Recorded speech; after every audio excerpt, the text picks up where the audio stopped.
Welcome, ladies and gentlemen, once again here to LSRTV for what should be an exciting season finale here for the Adrenaline iRacing League.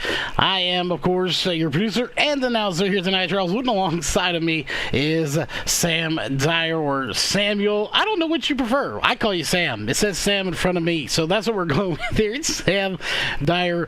Again, welcome to the booth for, again, the season finale of the Adrenaline Drivers, running for one championship here tonight. It should be an interesting one. It really should. It's exciting. You've got Trent recently, the last round for the round of 8 of the drivers that were in the playoffs, to see who's going to be running for the championship for. Trenton won 2 out of the 3 races at Dover and Las Vegas. And then you've also got Shane Tarian, our regular season champion, and also came into the playoffs with 6 wins, got his 7th at Darlington to start out the playoffs. Then you've got Bronson Stafford. The only win that this team has had was back at Auto Club, 2nd race of the season, but he's been consistent with 11 top 5s and 15 top 10s. And then that 4th place position, we had Braxton DeWeese coming in and taking that 4th place position. But after a week off, a little bit of complications and bickering between Braxton and some admins, we found the 15 being knocked out of the league and the 54 of Tom Bourne taking his spot here. Yeah, and I said it in the SMB Cup series. We explained we don't sugarcoat things around here, and Braxton called the admin a clown in the chat, and it resulted in being kicked from the league. That's just the way it went down, and unfortunately for him, he's out. He probably had a good shot at the championship, but Tom Bourne gonna be taking his place here, and we got a bunch of cars stopping on the backstretch. Not sure what they're doing there, but either way, it's going to be a good Final Four. Would have hoped for a few more cars, but we got about 18, so not bad for a championship night. I ain't gonna lie, I was hesitant we'd have around 10 to 12, but we did have a few more. Yeah, and to give note on why the drivers are stopping in the back, they've got a few drivers that are trying to set up to go 4 wide around the course to kind of give a final salute. Longtime owner and admin of the league, Tanner Johnson, has officially said that he's going to be stepping down from ownership from the Adrenaline iRacing League. And so drivers, this is the last race of the season, wanted to honor him, so they're getting set up to do that final salute here. But yeah, tonight, a lot of fun action. It's out of those 4 drivers, it's whoever finishes the best gets the championship win. And also other championships that are going on right now, the best of the rest, the drivers that did not make the playoffs, they also had their little kind of a playoffs going on with themselves. Robert Kenny leading that group of drivers, and because of how many drivers have shown up here today, Robert Kenny, if he starts the race, just runs 1 lap, automatically clinches the best of the rest championship. Yeah, and they're gonna do this a little 4 wide salute. They're getting in to order and everything, and we'll see. Right now, not much. There's about a 10 wide salute going in the back, but they will get organized and all sorted out. So while they do that, we're gonna let them. Again, it's not really, he's not passed away or anything. So, but it is a thank you. As you can see, thank you TJ written on the hood. I believe that is the 20-something, 21 possibly. I'm not sure what that number is. But while they do this and get in order, we'll go silent for a minute as a thank you ourselves here to Tanner Johnson and all he did to make Adrenaline iRacing League what it is. And we come back, we'll be in the 4 wide salute.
All right, ladies and gentlemen, we are back.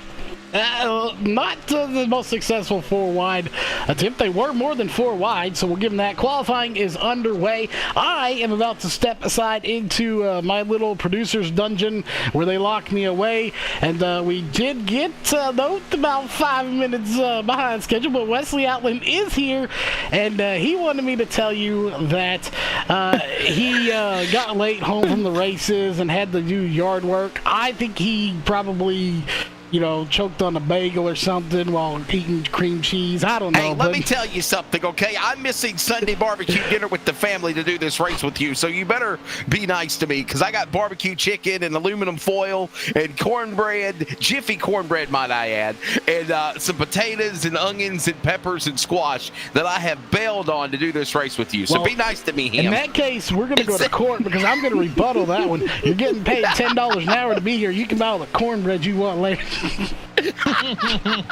Now I'm going to go back to my producer's dungeon and lock the door so no one can get in. Y'all have a good race.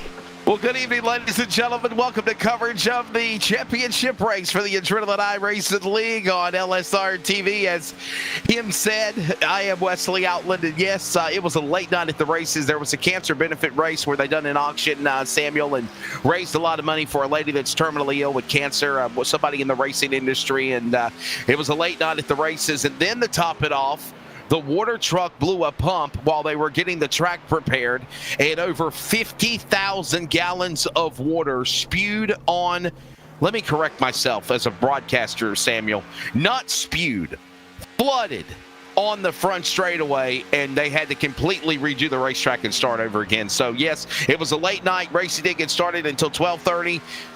Didn't get home until almost 7:30 in the morning. Did a little yard work helping Dad, and it took a little bit of a nap, and I'm ready to go here, bud.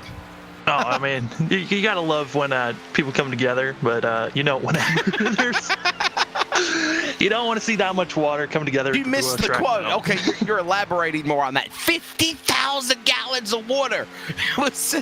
Yes. I think they forgot where the pool was. Somebody pulled the wrong plug. I don't know what happened.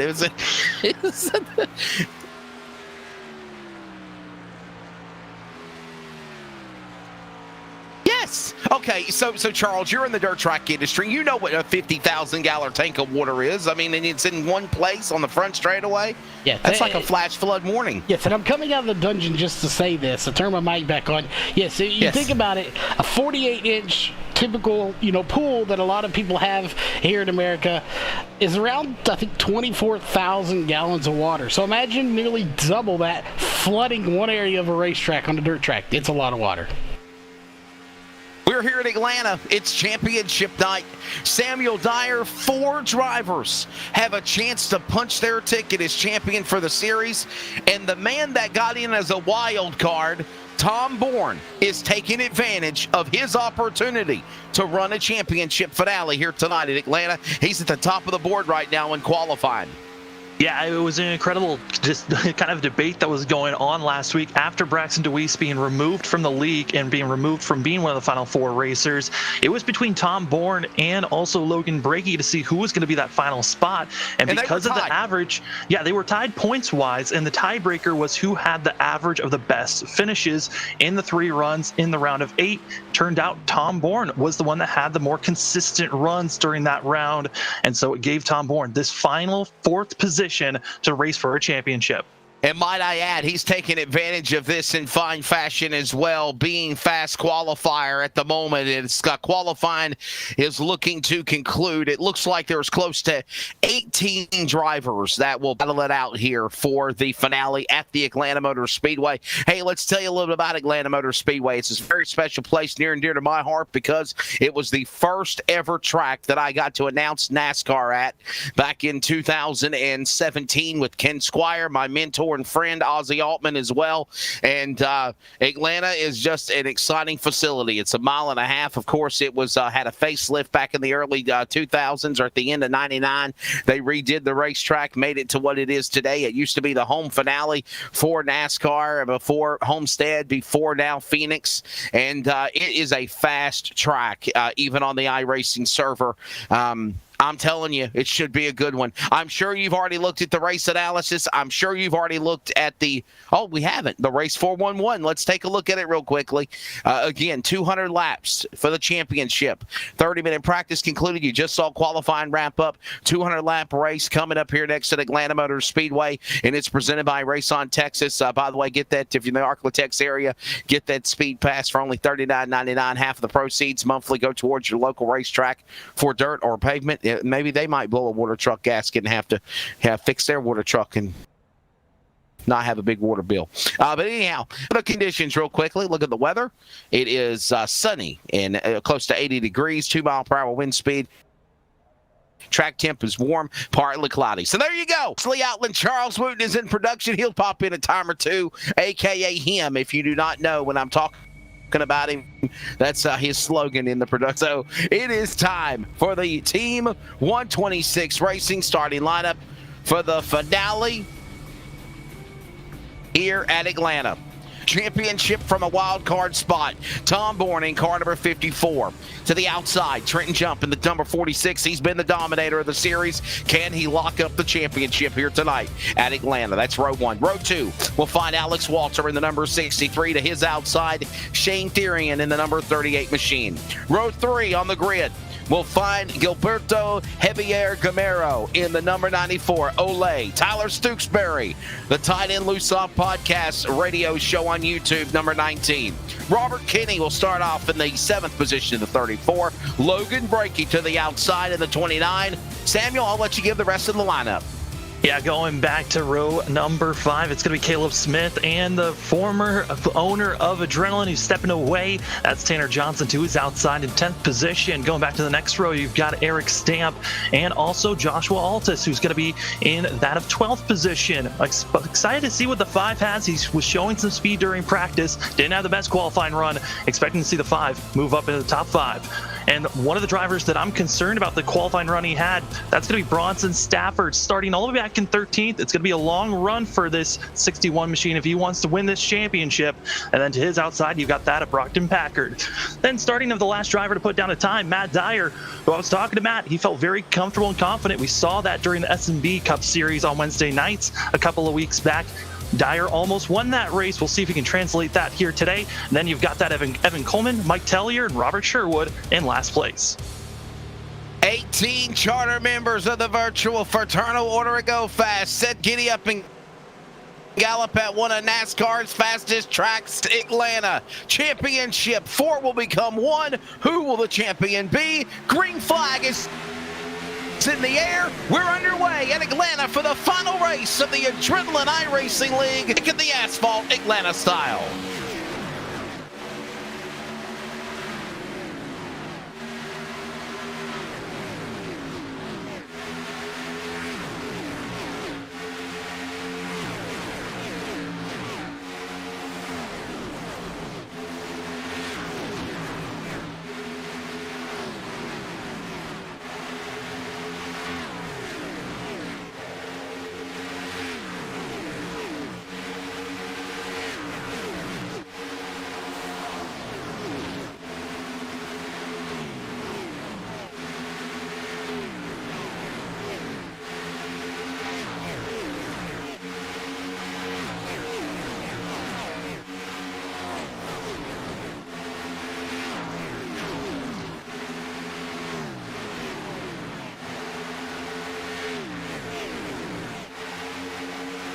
Full speed, here they come.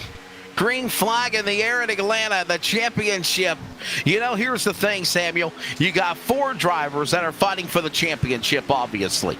But you got 18 drivers in total. 14 of those others are going to try to make a statement or to make some type of a a presence felt for the Adrenaline iRacing League that will return to LSRTV beginning on Thursday night. It's July 22nd.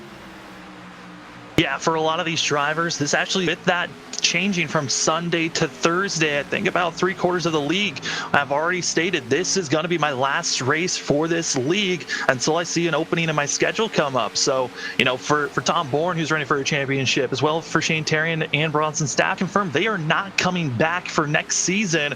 So this is going to mean a lot for those drivers that know that they aren't coming back. For Shane Terrian, he's trying to become a back-to-back champion for himself, and it's just a lot of meaning and emotion is going to come out of the end of this race for some of these drivers that could win and be their last time here at Adrenaline.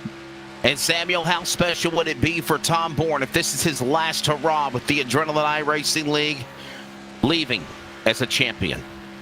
Yeah, for Tom Bourne, this championship has a lot more meaning than just being the last. This also is a lot of meaning for his grandfather. He's dedicating this to his grandfather that passed away a few weeks ago, and he wanted to win the weekend after his grandfather passed away, but it just didn't work out at Michigan. And now here tonight, he's feeling like he's got that energized back with Deweese being knocked out, him being brought into the championship. He doesn't want this opportunity to be wasted. He's going for the championship like he is up front, trying to pull away and dominate.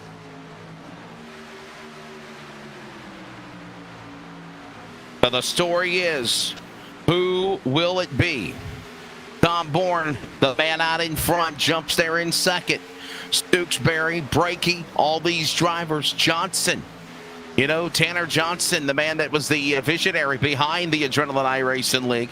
He sits now in a comfortable spot of the top 5. 200 laps at Atlanta Motor Speedway. We're in the opening laps here. 7 of 200 on the board. This will be lap 8 this time by. Hey, by the way, Samuel, Kyle Busch won at Pocono. Batteries for the Candyman. Yeah, no, that victory was insane. With his transmission being broke, him being stuck in 4th gear, and somehow winning that race, it should not have happened. But somehow, luck and strategy is, oh no, one of our championship runners, a contact for Shane Terrian. Also got to be watching. And there's points leaders involved. Alex Tanner Walter. Johnson caught up in it, and Shane Terrian, a points contender of the 4 cars, wrecked on the back straightaway. We were just mentioning Tanner Johnson, Samuel, and now, as we go to a Pulse Popper instant replay, Shane Terrian, one of the 4 contenders for a championship, destroyed on the back straightaway. And here's something also to think about. There is no fast repairs in this series. His night, his quest for the championship finale at Atlanta could be done. Contact off another car. Terrian goes below the apron. Tanner Johnson goes around. Big trouble there. And my goodness, good in the early going. Absolutely not. And if we can go back to live showing, Shane Terrian absolutely upset at Alex Walter, giving him a bump. And Alex Walter, that is just a giant mental error that just took out one of the championship runners. Alex Walter, he's been trying to get better each and every race, and he had a great qualifying run, but I was concerned with him being up front because when the green flag waves, this 63 just loses his talent, it seems like at times, and takes out that of Shane Terrian, one of the favorites here tonight. Cars damage on the pit lane. Shadow Racing number 24, Brockton Packard. He is in. He is damaged. 51, winner last weekend at Coleman. Evan Coleman at Michigan. He is damaged up. He's on the pit lane. Bronson Stafford also, our other championship runner, Bronson Stafford, he's heavily damaged, has no front clip. Wow. Just like that. Bronson Stafford, 61 car.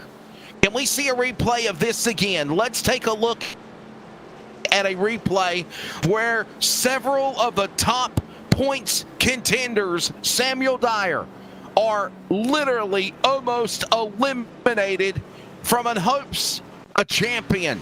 Watch this one more time. By the way, we are excited that Pulse Poppers is back as an instant replay sponsor on LSRTV. We're going to go back just a little bit. Watch this.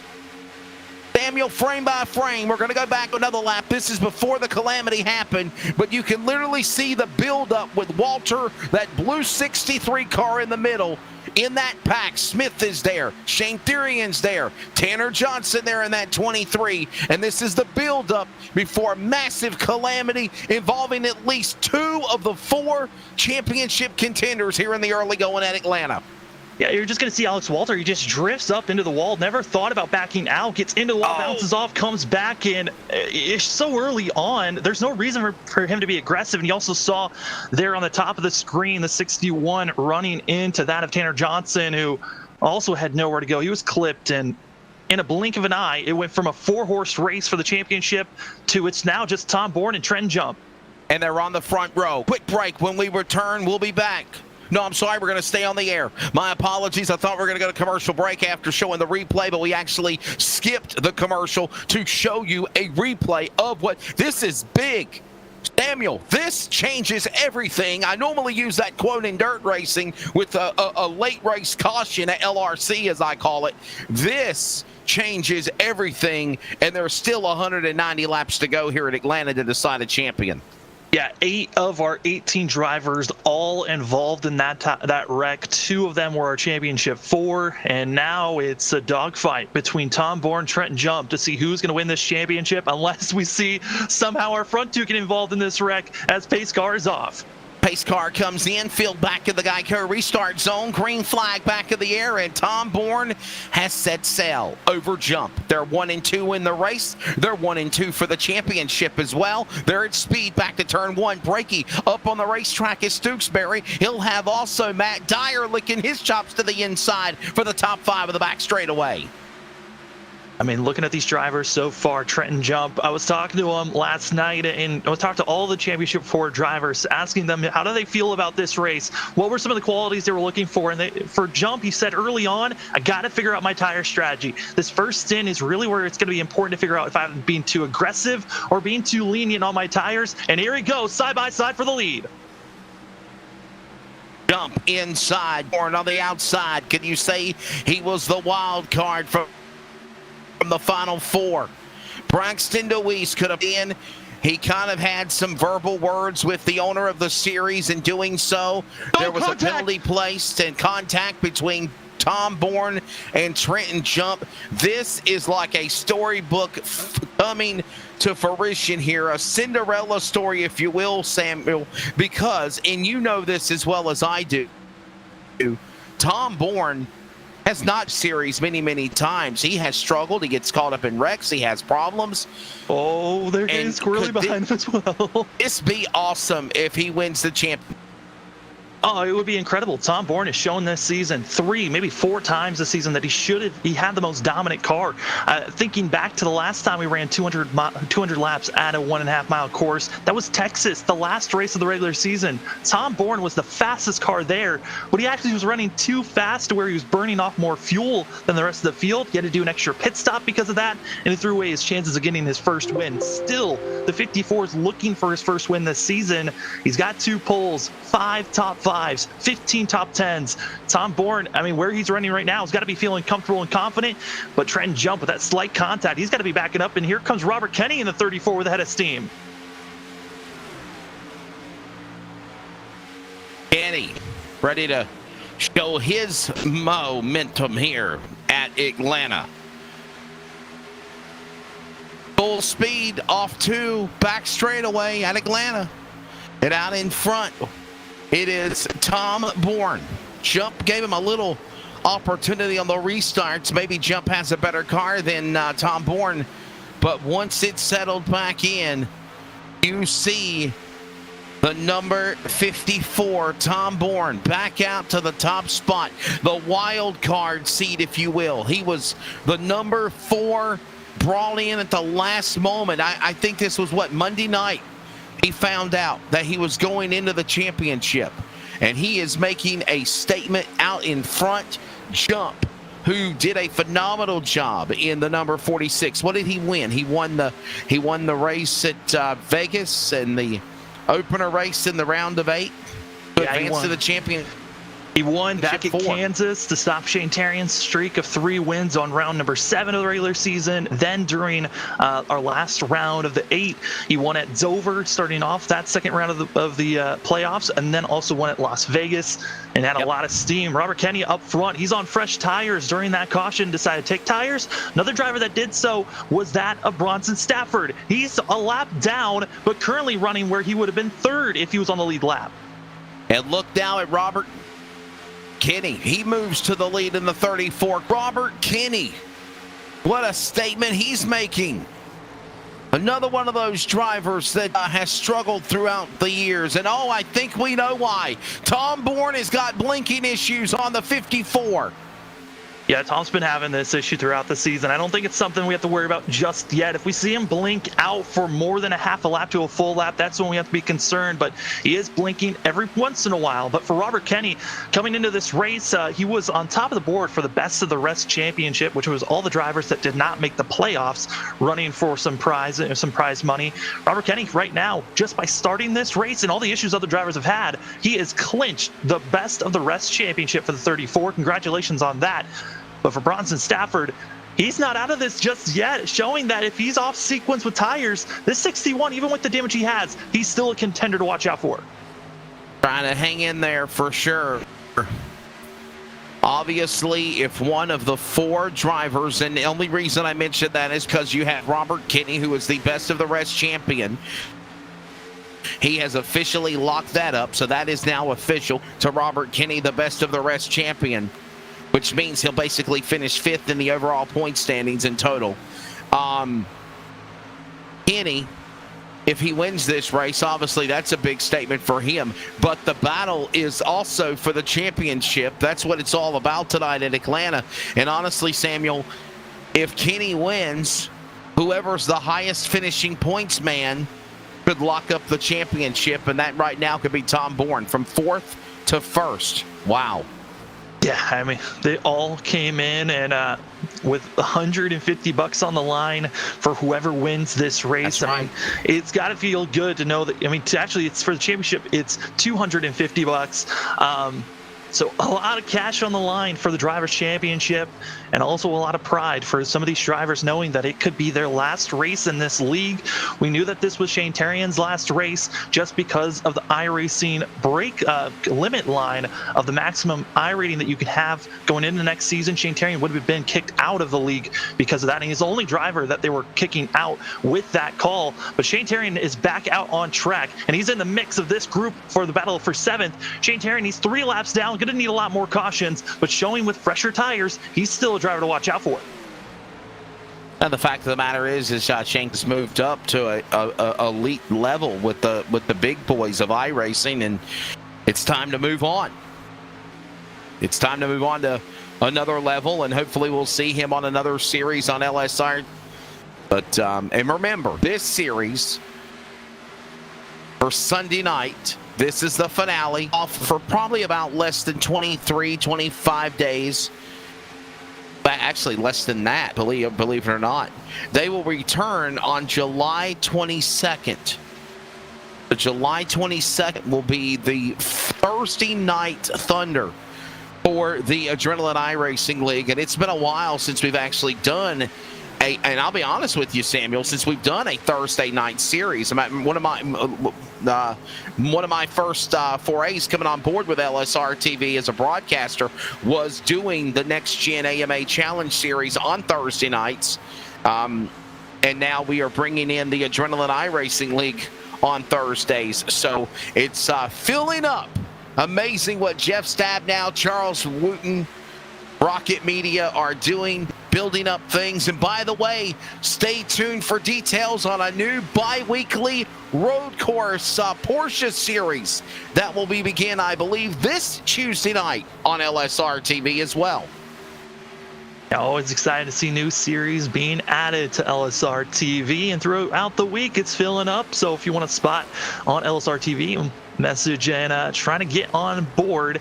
As we were watching a lot of great action, now we're watching the battle for 4th place. Matt Dyer, Logan Brakey, drivers that have been over radio making a lot of calls towards one another. Matt Dyer frustrated at Logan Brakey, trying to get by him quicker, as Logan Brakey, probably one of the toughest drivers in this league to get by. He just makes, it doesn't matter if you are on the lead lap, a lap down, he makes you work for every position. And finally Dyer, after about 15 laps of trying, was able to get by about 3 laps ago, and the 88 trying to catch up to that of Tom Bourne and Trenton Jump, who for Dyer is kind of the mark drivers for themselves, as all those drivers on the same strategy currently.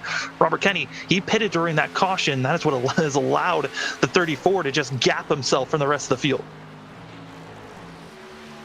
28 of 200 laps. We will go side by side so you do not miss a thing. We are underway. Speedway Championship 4, battling now 2, possibly now 3 contenders and who will hoist the cup in the Adrenaline iRacing League. There's your sawblade.com top 5, top left. We're back from Atlanta on your home for sim racing in a moment. LSRTV. We're based out of West Monroe, Louisiana. We do custom t-shirts, racing. We'll do any shirt. We'll do schools, churches, fundraisers. We do a ton of event shirts, as you can see on our board here, all around our banner. Personalized, I mean, we do anything. It doesn't matter to us. We got the custom rugs. We use all the, top quality shirts, inks and everything, hoodies, hats. We do embroidered hats, embroidered shirts. Just you can call us for anything. We do offer the bag and fold to where you can receive them and they're already labeled and tagged and bagged, ready to give out to your customer and stuff. So you just call us and just tell us, hey, this is what we're looking at doing, and if we're going to put the car on there, it is 125 quantity minimum. If it's without the car, it's 60 quantity minimum. That's strictly on the racing stuff. If it's a business or something, if you race on Texas shirts, it's a little bit differently.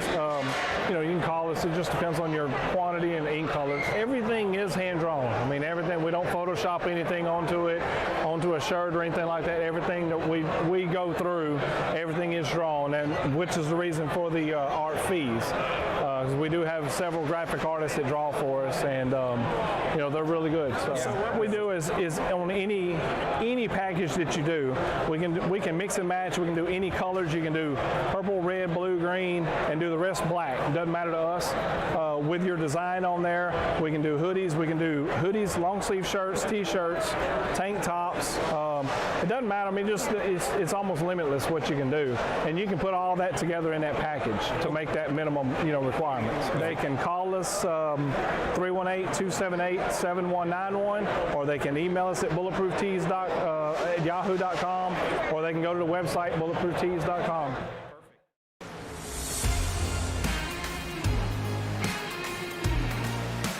Just over past 30 laps actually here at Atlanta Motor Speedway. Oh yeah, championship. Robert Kenny out in front. Samuel Dyer, Wesley Outland, Charles Wooten jumped in earlier. I was late on arrival. I've always been told the day that I die, I don't want to die anytime soon, Lord, please, Samuel, but the day that I die, I want everybody to be present and they roll my coffin in. Late on your own funeral. Ain't you ever heard of that expression? Samuel has gone mute. He did not think. I don't even know how to respond to that one. We don't want you to die. I'm not going on wood. I don't plan on dying. We're already knocking on wood for that. Do want to give note of the drivers that were involved. Will it not to happen like what happened to Tanner Johnson? You talk about him and he crashed. Do want to give note that Gilberto Javier Gomera has parked it for the race after being involved in that first wreck, so he is done for tonight's race, and still hard racing for the guys up front as right now Trenton Jump is trying his best to make the pass on Tom Bourne onto the inside, and I think for Tom Bourne and for Jump, they've got to be careful with these tires because they've got Matt Dyer and Logan Breakey still nipping on the heels of these two championship runners. So basically, we have one car out of the race right now. Gamera is reiterated on. So 17 cars remain. Kenny is still the leader in the number 34 machines. Second spot, Tom Bourne. Jump the championship tonight, second to third. And that's the way it stands right now as they go back off of the corner. Starting to see little pockets of groups. I mean, we've had our front two, really our top four, within one another in striking distance, and then also got a small pack of drivers back in 8th place with Brockton Packard, Mike Tellier, Evan Coleman, And from that group, you got two drivers that really came back late in this season, that of Brockton Packard and Evan Coleman, who both of them stepped away for a couple of weeks and of recently, understanding with the date change of the Adrenaline iRacing series going from Sunday to Thursday, they've decided to show up and show some support here as they know that the date is changing and they probably will not be able to show up for next season because of that date change. Yeah, and we do want to throw that out, Emil, because obviously the series is moving to Thursday nights. We're going to see some new faces. Well, you're never going to see them unless they put their faces on the screen for the Team 126 Racing starting lineup, which, by the way, we encourage that because that gives more work for Charles to do. And you would say who they are, but but anyhow, that keeps his workload busy. So it keeps his anyway. Back to what we were saying.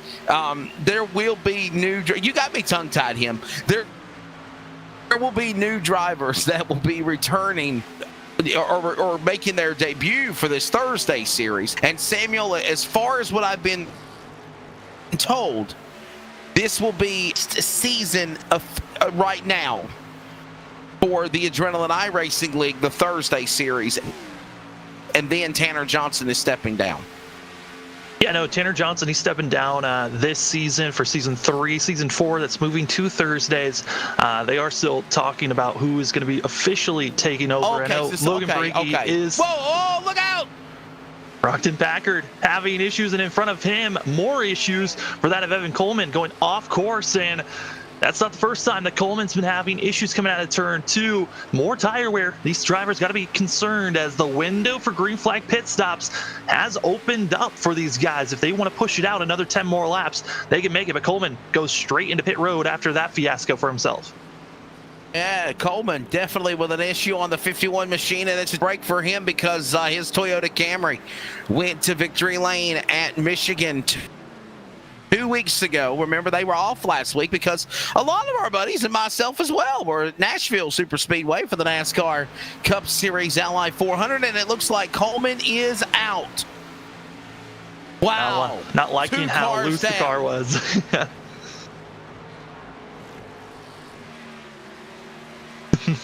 What were we talking about? Charles, chime back in here. What were you talking about? What am I missing? There was just a civil war. Cars. There was just a civil bet being put down, but of how many drivers could possibly be here at the end of the race, because Atlanta is such a tough course. There really wasn't sure of how many drivers were going to be able to hold on coming out of turn 2. And it's already 2 drivers out of this thing. That massive first wreck, though, kind of helped Charles in that bet. Well, but they're not out, though. They're just several laps down. Here comes Caleb Smith on the pit lane, the number 12 machine for CEM Motorsports, back on course.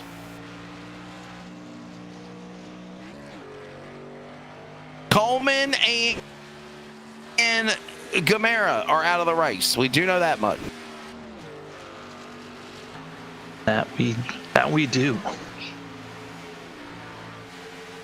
And can we also say that I believe, Samuel, this is the longest race of the year for the Adrenaline iRacing League Series, counting on also the 600-kilometer race they do every year. This would be tied for the second longest race. The longest one was that 600K at Charlotte, where that was a 250 laps at Charlotte. Yeah. And then the next one was Texas. That was also 200 laps for the regular season finale. And then here tonight, 200 at Atlanta. But yeah, still 3 extremely long races for these drivers. It's going to be very mentally taxing and making sure everyone is on their game. A driver that's kind of starting to fade back is Matt Dyer, as we're still watching the battle for second place. Just Tom Bourne and Trent Jump, they cannot get away from one another. And it's going to make things interesting because we're expecting pit stops to be right around the corner. We've already seen that of Brockton Packard and also that of Caleb Smith come into pit road. Who else will try to follow suit and try to make an undercut here as Logan Breakey now coming into the mix? Understanding Brockton Packard finally exiting pit lane in the number 24 machine. And almost over a minute stop for the driver of 24. There's the pack of traffic behind the top three, led by Kenny and Bourne. There goes Bourne. And here comes Trenton Jump. We got cars on the pit lane. Tanner Johnson is in, the 23. Well, this mix-up for the second place, it's getting real mixy now because Logan Brakey came into this, Stooksbury, Sherwood, and others as they're trying to go 3 wide as Tanner Johnson into his pit box.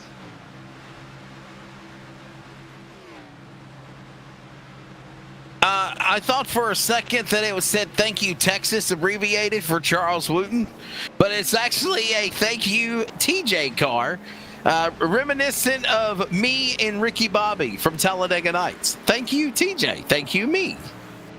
Yeah. Thank you, me, for being me. He says, "Thank you for your numerous years of stress," whatever you want to call it. Because I'll be honest with you, being a damn series promoter on iRacing cannot be fun. It's got to be like a real series, except you're not, got all the gobbledygook of the real deal, Oh, yeah. I mean, you got to worry about drivers, making sure that they don't. He said his sanity made him where he had to step down. Plus, I think he's going to school or finishing school. Yeah. I'm remembering, is his most recent win at Talladega last year? Was that that would be correct. Was that the recent win for him when he done and people say I don't prep and prepare for these races. Tanner, I was looking out for you. That was a shocker of a race. I don't think anyone had that 23 team winning that race at all. I will never forget that night because he had the Roll Tide Alabama car. Roll Tide, baby. And went back, re-looked at why Brockton Packard was stuck on pit road for so long. He was caught speeding on entry for the 24, so that is why he was held and had to stay for almost a full minute. And for this 24 now puts him 2 laps down. Same with Tanner Johnson as they're still waiting for the rest of the field to make their stop. As for the drivers that have not pitted, which that's everyone inside of the top 8 besides Sherwood and Kenny, they've been out there for almost 50 laps here, and because of that, the caution that came out and saving a little bit of fuel, these drivers can't stretch it out for another 2 to 3 laps, but those tires, they have to be screaming and open for rubber as they are still 2 wide in this pack of drivers battling for second place. Just after 7 p.m. Eastern Time, 6 Central LSRTV time, car down below the apron. A problem on one car, looks like he's barely moving. Not the one in the pits. Yeah, that's Alex Walter, who had his issues, and he's just staying on the apron. He is extremely underpowered, and it has been a doomsday for himself as Bronson Stafford into the pits. Yeah, I mean, he has no junk in his trunk either. And Tom Bourne is in. Green flag pit stops now with the front runners. Brakey will now move to second. Tom Bourne will give up second. And how about Kenny Samuel, man, what a statement for Robert Keeney out in front, and to be his first career win on the series. Yeah, looking for his first win, and really for this season, it's been a very much of a terrible season for the 34 that was looking to try to rebound after making the Final Four last season. It was looking great for himself to rebound and make the playoffs again, but a lot of struggles came for the 34 team where he actually missed the playoffs and is now going to be our champion for the best of the rest of the drivers that did not make the playoffs but still had a chance to run for something. They had $50 to race for, but Alex Walter finally getting to pit road. I was watching the 63. I'm surprised he didn't take a tow because he is just crawling to his pit stall. All right, so we are just at 50 laps here, 1/4 of the way through. Green flag pit stops underway. Stooksbury coming off the pit lane. Trenton jumping the pits as well now. The rest of the field that are in green flag cycle pit stops. This gives Kenny the lead. He has not pitted yet. Here 50 laps, 1/4 of the way through. Matt Dyer on the pit lane now. And I think we'll wait and to give you a full field rundown once we cycle through the pit stops after the leader comes to the pit lane. Matt Dyer in the Rigid Tools number 88 machine. Your brother, is he going to run the Thursday series, Samuel? What's he going to do? Just got word that he is most likely going to be a part-time racer for that Thursday night series. A lot of drivers are going to be part-timers because they already had obligations to other series that night. So they're going to be trying to hopefully come in when they can be, field fillers. But certainly it's kind of a sad night watching a lot of these guys that have been here since season 1 of the Adrenaline iRacing series going to be coming to a close. See Alex Walter still cruising. I'm surprised he hasn't just parked it for the 63. It is a hazard being out there. That was a virtual out-of-body experience for those two cars. With how slow he's been crawling. It was like a ghost moment. It was a ghost moment. Ooh, the 3 coming in. Sherwood, he came into pits when that first caution came out. Same as Robert Kenny coming in this early. He's trying to stay pretty close to the same stint as those drivers that just finished their pit stop. So instead of trying to stretch it out as far as he can go, try to cut down on a pit stop, recognizing, hey, let's keep it close. Don't want to lose too much ground to those that just pitted now. You know, I wish that the people of iRacing, if they listening or watching, or if they get a sample of this or somebody send it them, I have a request when they do their week 13 up, and my request is this. I don't know if it could be done or not, but I think it would be cool if we could actually see the pit crew members, instead of discussing whether they want to go to IHOP or Waffle House, to actually have them jump over the walls and it's what?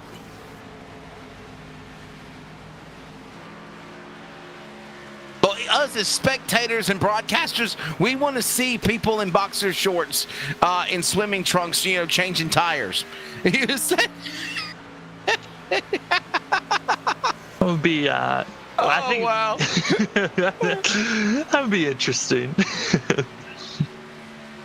Kitty, hey. Never mind, I ain't gonna go there.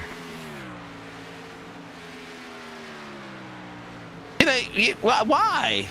Samuel, this is your last race, isn't it? With this series tonight, yeah.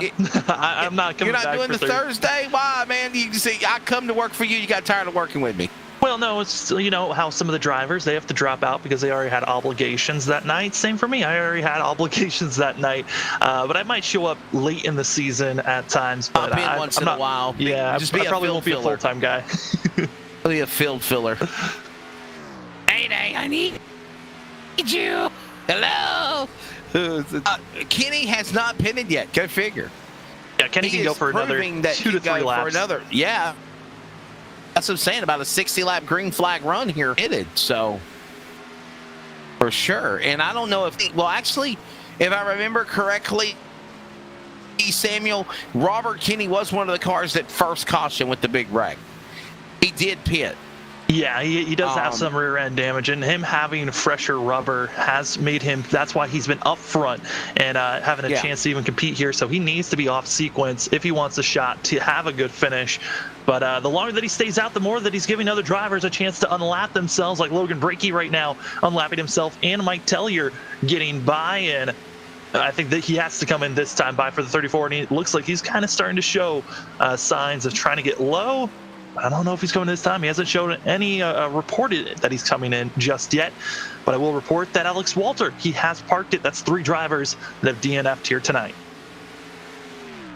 Kenny, Bourne, Stooksbury, Smith, and break top 5. We have yet to see Penny pit.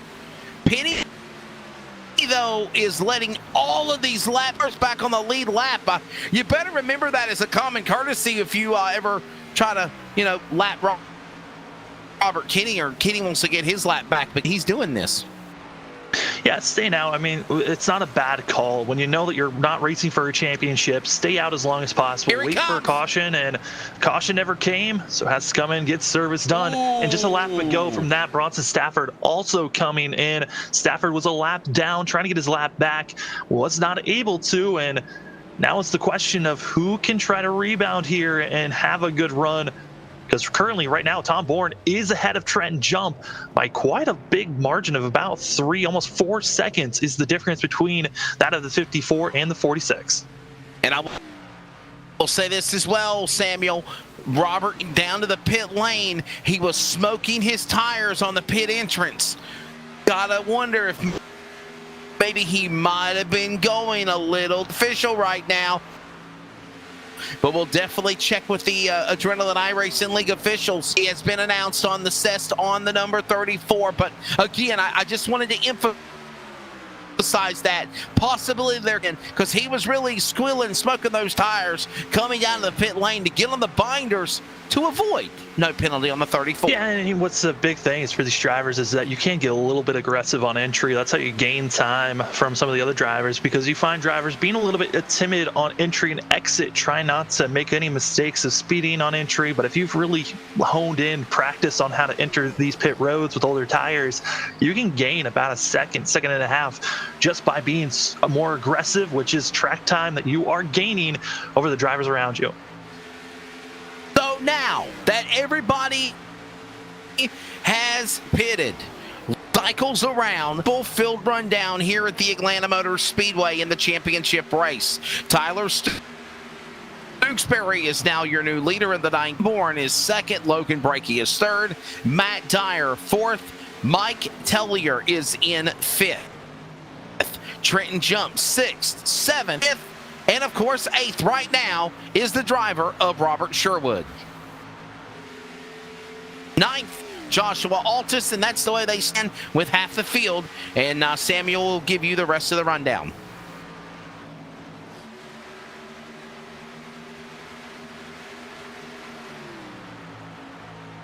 Samuel, you got a copy? Did we lose Sam? I think we lost Sam. My apologies. We'll get him back here in just a moment. This is Robert Kinney. Tanner Johnson in 11th. Bronson Stafford is 12th. Brockton Packard 13th. Shane Eric Stamp in the top 15. Then it's Evan Coleman, Alex Walter, and Gilberto Javier Gamera, who are the race right now in that number 18 machine, so or in 18th position. So that's the way it stands.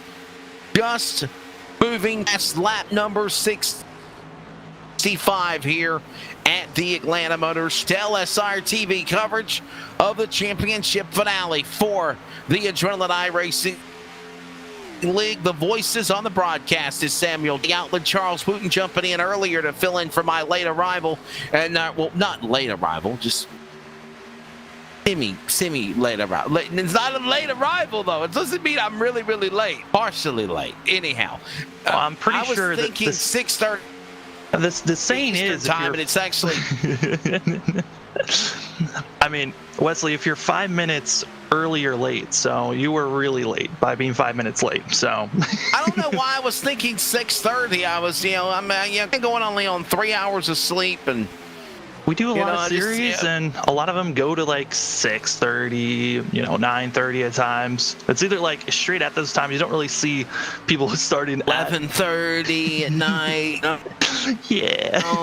Tomorrow night we do 8 o'clock, and that'll be a 3-hour marathon with the American iRacing League, and then we have the other race, Northwest Northwest Cup Series. They're at I believe it's Pocono. Pocono. No. That tricky By the triangle. way, congratulations to Kyle Busch winning the race today for the Cup Series, and also Alex won yesterday driving the Ally number 48 machine. And I will say this, Samuel, heartbreaker for Kyle Larson. He was about to be another driver in the Cup Series to go 4 wins in a row, and that's not counting the All-Star win. That's point races plus the All-Star race. So you're going to be bluntly, he was going for 5 Cup wins in a row, but for 4 points races, tying with his former driver teammate Jimmy Johnson in 2007, who won 4 in a row. And literally, what turn 4? Pocono has no turn 4. He blew a left front tire on the white flag lap, coming to the checkered flag. Samuel got the win. Yeah, Wow. to be looking at those tires and how to conserve them for future races. But that course is so brutal on tires. You're going so fast through the corners that he can just wear them down. And for Kyle Larson, he just needed an extra corner, and he would have been all right.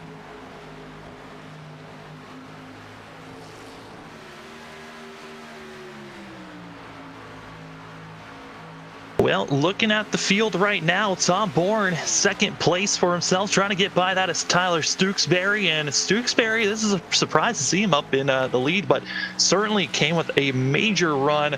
But for Tom Bourne, I mean, we could slightly see it there. Got a little bit of fender damage on that front right, and that damage could be hindering the 54 just a little bit. But the driver that he's really watching out for is that of Trenton Jump, who Jump is losing ground as well, as he cannot figure out how to get by that of Mike Tellier. And for Tellier, he's just trying to be aggressive and trying to defend that position. But for Tom Bourne, he doesn't need to pass Stooksbury here. He would love to get a win. I think as a driver, you'd love to get it just to say, hey, I won my last Adrenaline iRacing series, got the championship, and I got my first victory of the season. What a way to finish out this season for himself. And for Stooksbury, he's looking for a great run for himself. Also would be his first win and looking for his fourth top 5 of the season. But Matt Dyer back in 5th place. Dyer, he's starting to fade back, looking like he's only got the tires good enough for the short run of about 15 to 20 laps. Then he just starts to fade off. And it has been a struggle for the 88, who came in with a lot of high hopes for himself. But that of Robert Sherwood, he's got the freshest tires of those in the top 7. He's coming with a head of steam. Also, Robert Kenny, who was back in 10th place, he's moved up to 8th and certainly going to be trying to move up into the top 5 by the end of this stint. I think Wesley might be having issues for himself. Wesley, you there? I'm here, buddy. No, my mama was. I was being told that there's some barbecue chicken and cornbread and squash and potatoes and yeah. But I said I have to eat it later, so put it in the microwave. You know, the dinner's in the oven. The dinner's in the microwave. Yes, Charles does know. Him does know that I'll get robbed from Mom. She stole my Arby's sandwich. He did. Mom ever stole your food, Samuel? No. My mama always gave me plenty of food. I mean, it was fun. As being a Giant, it's make sure the Giants have plenty of food. Are you a Giant? Are you? Yeah. You're like a big, like 7 foot tall monster. I'm not 7 foot. I'm 6'9", and then older family's tall. I mean, come on. I gotta feel bad for Matt, my older brother, because he's the shortest of the 3 brothers at 6'4". I would literally have to look up at you. Oh yeah, everyone does. I look down at the world at all times. If me and you did a television broadcast together, I would have to stand up on the stool, and I'm the play-by-play man. Hey, it might give you a better view of the track. Just in a little box.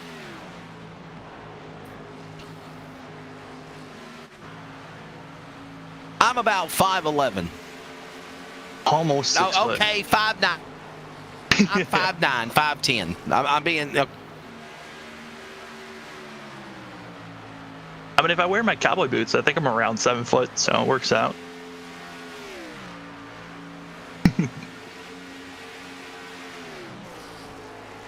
Westman does not wear cowboy boots. Okay, I don't try to be something I'm not. Just, you do you, Charles. I'll do me, but I do not wear cowboy boots. Oh, okay. Well, that's good. You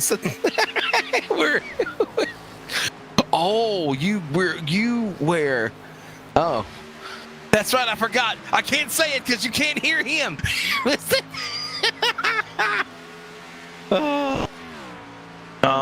Another driver going to the garage. Thank God I'm a country girl.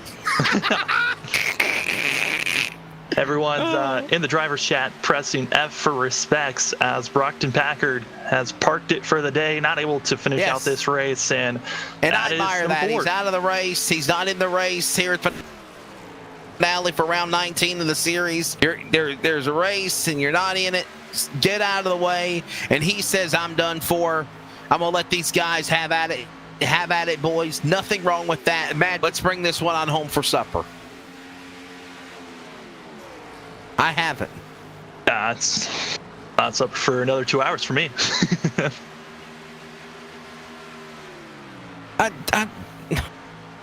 Man, him is going after Wesley right now. Don't make me override you with balls, okay?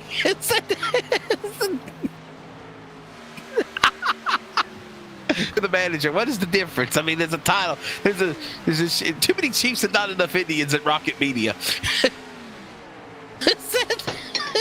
Indian, I work. Pew. Engine. Can we say in? No. Come on, man. Land O'Lakes is good. That's good butter. Come on. Now you got Country Crocker and or not good.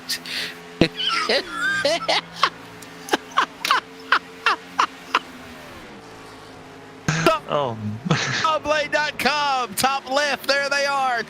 And there is Tewksbury being hunted down by Tom Bourne, who the number 4 wild, trying to upset the masses and be champion of the Adrenaline iRacing League. We'll step away for a quick break. Back with more from Atlanta in a moment as we approach halfway.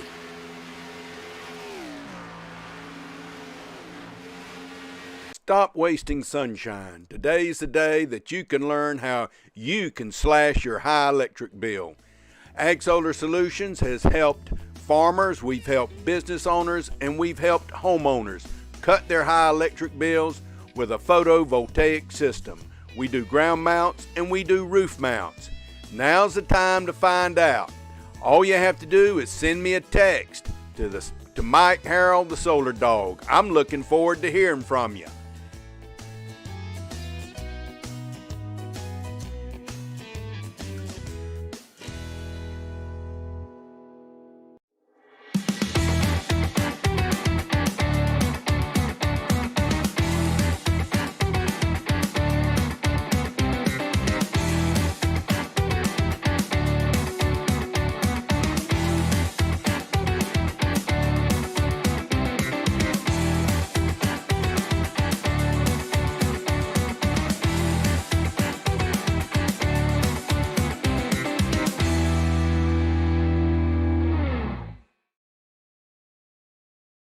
Look at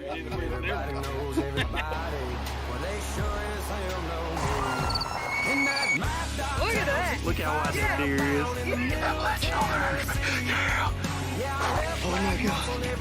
Oh my god. He's down. He's down. Hold him up first, huh? Can you hold him up? Son, what do you think about that?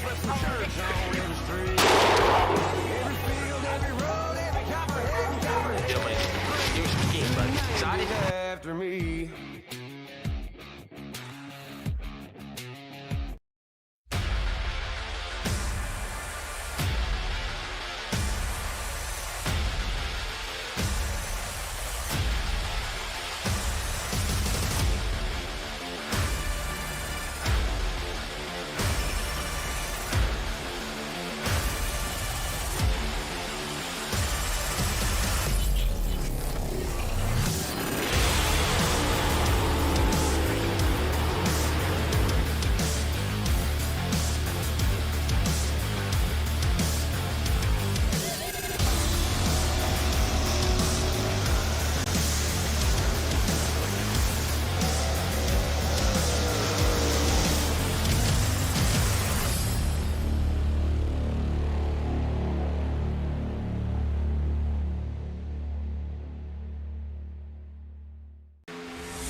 You missed everything that was going on, which was basically nothing. No change from position. Tyler Tewksbury, Tom Bourne. The voices you hear, Samuel Dyer, Wesley Outland, Charles Wooten, a.k.a. him. He's kind of playing possum now. He ain't talking to nobody anymore. But, Cody, I will bring you in, though, to this real quickly. Please, I will, because you have called a majority of these races when it returned back to LSRTV before I stepped in working with Samuel for the final 3 or 4. what's your take of what we've seen so far as we approach halfway in this race and wild card contenders jump? And we saw obviously those two guys now fighting for a championship, and now we wonder if Stafford or Shane Therian's out of it, but a number 4 wild card spot coming in after a replacement after Braxton Delis was eliminated from the series by virtue of DQ. Man, what's your take of what we're seeing Tom Bourne do? Well, first off, Sam can vouch for this. I said Tom Bourne had this one wrapped up. I called him as the champion before we went live. Second of all, it wasn't. So you called his shot. You Babe Ruth his shot. Yes. And for the record, it was not a DQ. It was a boot. That's different. But regardless of how it went down, tomatoes, it's the same thing. He's not fighting for a championship. Regardless of how it went down, I called Tom Bourne to win. As far as the race as a whole, from the producer's chair, it's pretty much gone how I figured this race would go. No offense to ARL. We had a big calamity. That's just Atlanta. You usually have a big wreck at the start. And then after that, it gets a little boring. They're strung out. There's 8 out of the 18, 14 are left, so 4 are out of the race. I kind of predicted we would lose 4 to 5 drivers, and then it just gets strung out and a little bit of a snooze fest for Atlanta. Maybe if we have a late race caution, it'll hopefully pick things back up later in the race. But for 200 laps, when you have 14 cars around a mile and a half like this, it just gets drawled out, and unfortunately, that's just the way it's going to go. Samuel, your thoughts as we approach halfway? Yeah, I mean, once we're seeing these long runs, it certainly is being drawn out and looking like a snooze fest at times. But what's making this race more interesting in my eyes is when we're coming to the ends of these stretches, that's when we're seeing some of the drivers that have really conserved and saved their tires, like that of Robert Sherwood, Logan Breakey. They close in on the gap that we've been seeing Tom Bourne and whoever's around the 54. Now this run, it was Stewksbury before it was Trenton Jump. But we see usually coming to when it's pit stop time, drivers closing in, which is going to make the final 20 laps of this race a very interesting and chaotic run. If we start to see, if this race goes green all the way to the end, it is going to be a fun, action-packed race for the final 20 to 15 laps. Well, as he reiterated and talked about, I'll jump in as well. I mean, obviously see what he did, locking up the best of the rest championship, but of course he had a strong run first half of the race. He sits now in the number 7 position. Stewksbury on a cycle of green flag pit stops is the leader. Tom Bourne out in front. And remember, if your driver wins the race, bottom line, when you're running for the championship 4, everybody's on equal playing field, Samuel. Even though the wild card is Tom Bourne that came in, if he sits where he's at right now, he literally locks up the championship from the number 4 seed, because in the final race, the championship, whoever's the first car in the points to cross the line, whatever position, that's the champion. Yeah, and while we were watching there, Sherwood gets a little bit antsy and comes down on Logan Breakey, almost calamity for that of 3rd and 4th position runners, and Logan Breakey able to get by that of Sherwood, and we'll see what Breakey has for our front 2.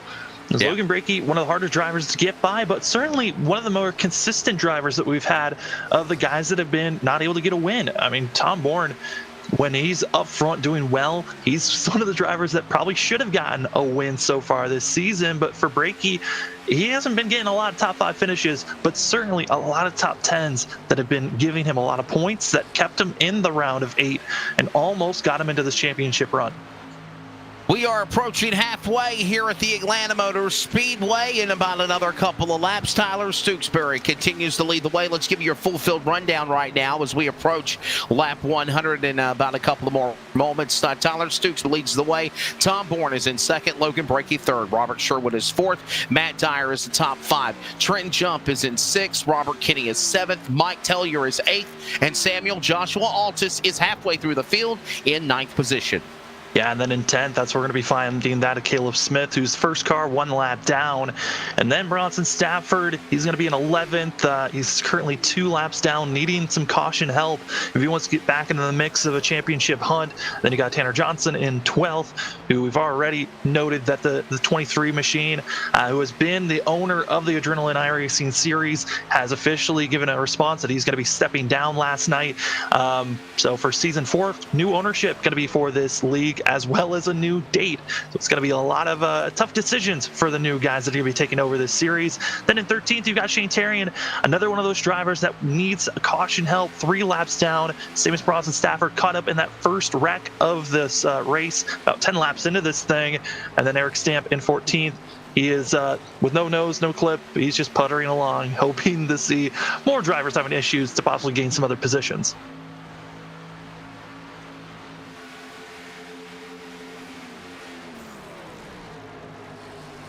Halfway coming up. Thank you, Samuel, for all that information again as those drivers continue to battle here. Tyler Stooksbury, man, that's another one of those guys.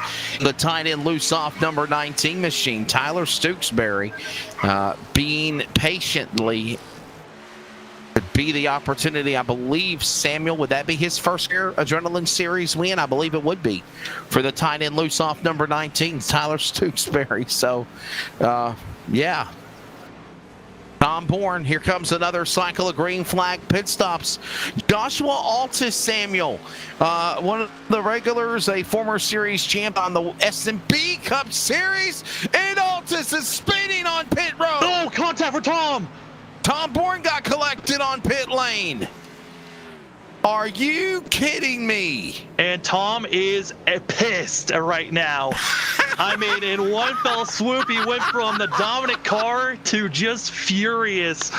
Well, and just like that, this championship run is in Trenton Jump's hands because Tom's got engine damage for sure with that contact. Wow. Well, Are you just kidding me? Trenton Jump. Look at that damage. Look at zoom in. Can we show a replay? Replay from Polch Poppers and Trenton Jump licking his chops on the way to get a full buffet dinner meal because 3 has now become possibly 1.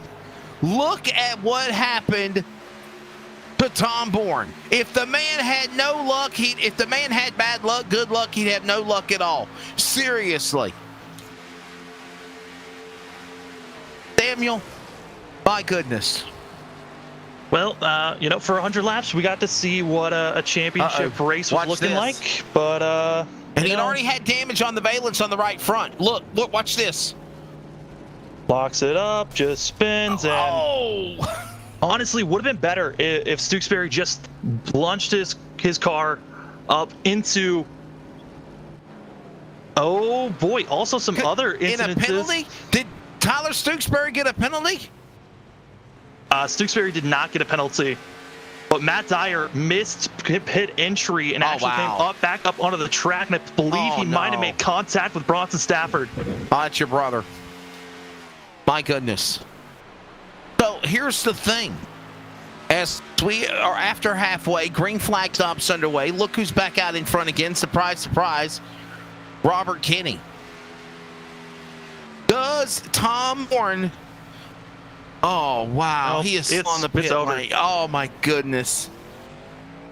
He has got to be fit to be tied, furious, ejected, dejected. I mean, the word you used, pissed off, any analogy that you use, it's right now. Oh, my goodness, Samuel. This literally might just give the championship to Trenton Jump in P6. 3 out of the 4 cars involved. Mike Tellier also has now parked it. More drivers just having issues for themselves. And for Trenton Jump, I mean, even told by Bronson Stafford over the radio, all you have to do is just make it. Don't wreck the car. Don't get caught up in any issues, because at this point, Trenton Jump, he doesn't have to push the car at all, and he wins the championship. The next closest of the championship runners is Bronson Stafford, who is 2 laps down. Then you got Tom Bourne, 3 laps down. Shane Tarian, 6 laps down. In pit road getting service done. The championship battle was cute for the first 10 laps of this race, and then it turned into a two-horse race. And around lap 100, it then got thrown away, and Tom Bourne, he saw a chance to win a championship go up in smoke with the 19 spinning out on pit entry. So here we are, and this is honestly where we're at right now. Jump is the leader. He is the highest seed. He was the #1 seed for the championship. The second closest to him would be Bronson Stafford, who is 2 laps down. Tom Bourne is now 3 laps down. Shane Therian is out, or he's pitted, with several laps down. So, K-Savi, hurrah, hurrah. It looks like, unless something happens, and again, it possibly could. Knock on wood. Knock on a big piece of wood at that. Trenton Jump could be the champion of the Adrenaline iRacing League. And I believe, is that his second championship? For Trenton Jump in this series? No, this will be his first. And really first for the series. Gotcha. Looking at the fact of how Trenton Jump's Adrenaline iRacing career has gone. He went through the first season just winning a stage here or there throughout season 1. Season 2, he found himself winning the Clash and finding At some Daytona, win there. We called that race. Yep. And then, didn't win any stages, won a couple of stages during season 2, but really never got that win that he was looking for. Season 3 comes around, completely different driver, has 3 wins this season, 1 pole, 12 top 5s, 17 top 10s. Trenton Jump, we have just seen him evolve throughout season 1 to now, and if he can keep that 46 clean, a championship winner through season 3. 2 wins in the playoffs. He won the round of 8 finales or the openers at Vegas and Michigan. I think Dover was where he got his first win on the series this year. That propelled him to go into the playoffs in the postseason. And now, Kenny. How about Robert Kenny back out in front? The 34 car. Give him some love. He is the man. Behind is that car, Sherwood. Yeah, in the 3. Kenny right now, he's still waiting to make his next pit stop as he should be coming in a lap or 2.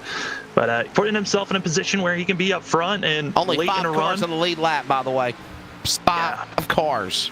We should be back to around 8 to 7 cars on the lead lap once Kenny comes and makes his service, which would leave that of Robert Sherwood to become our leader. And Sherwood and Logan Brakey, they're going to make this a really mixy final stint in this race. And those 2 drivers both, looking for a win for both of themselves. I know for that of Logan Brakey, he hasn't won this season. I believe also for Sherwood, he hasn't won it all this season. So certainly, a joyful night for some of these drivers that aren't the championship for besides that of Trenton Jump.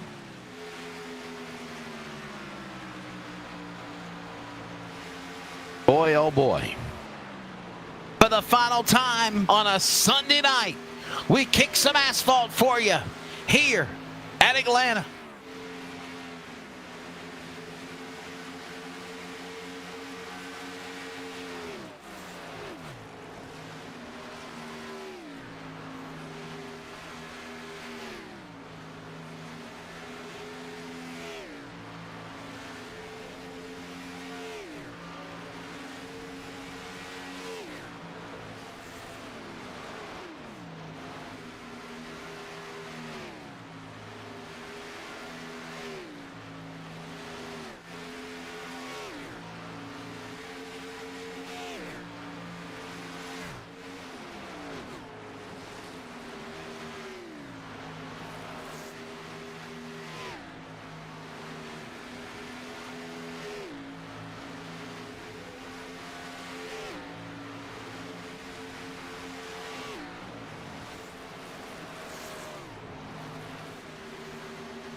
one caution flag, and that race at that time was at the beginning. It changed everything. Shane Therian as well as Stafford, some of the top contenders fighting for the championship involved. Then at 4 became 2. It was down to the driver of the number 54, Tom Bourne, and Bronson Stafford. Well, Stafford kind of stayed laying in the weeds, staying out of trouble. He had issues involved in that accident as well at the beginning, taking opportunity away for Shane Therian and Stafford. Then the battle continued there between Tom Bourne, Trenton Jump, and Tyler Stooksbury coming down onto the pit lane as the leader. Squills the tires. Tom Bourne nowhere to go. Samuel Dyer, his car badly damaged. He is on the pit lane for several laps down. And now 4-2 has now become 1.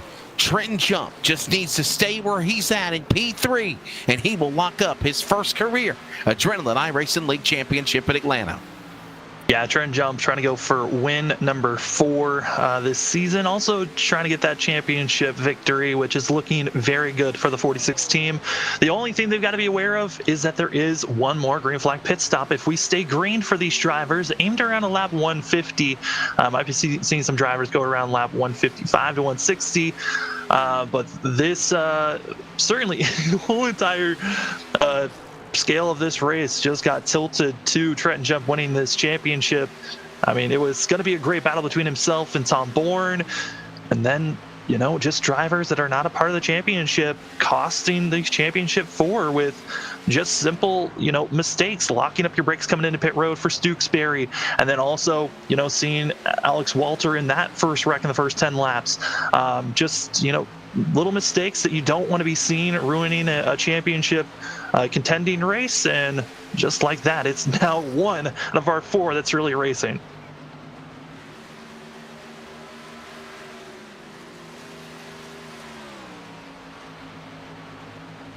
.78 laps to go. 6 cars on the lead lap. Process elimination is true.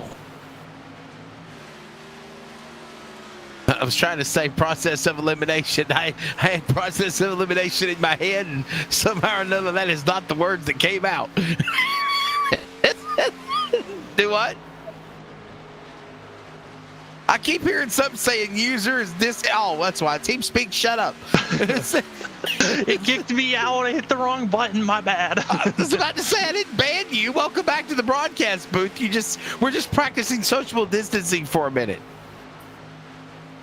Oh man, and making things a little bit more interesting here.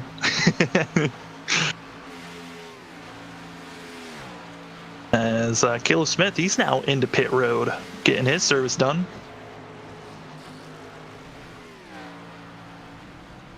Caleb Smith on the pit lane, number 12. We're going to go side by side. 75 laps to go. Winding down here at Hotlanta. It's not Hotlanta tonight. Top 5 on the bottom left. Or top left to the bottom. I'll just say to the left. Top 5 to the left. It's from the top to the bottom. Like black and yellow.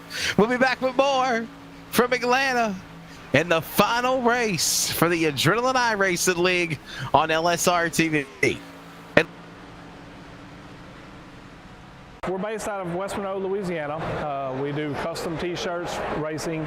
We'll do any shirt. We'll do schools, churches, event shirts. As you can see on our board here, all around our banner, personalized. I mean, we'll do anything. It doesn't matter to us. We got the custom rugs.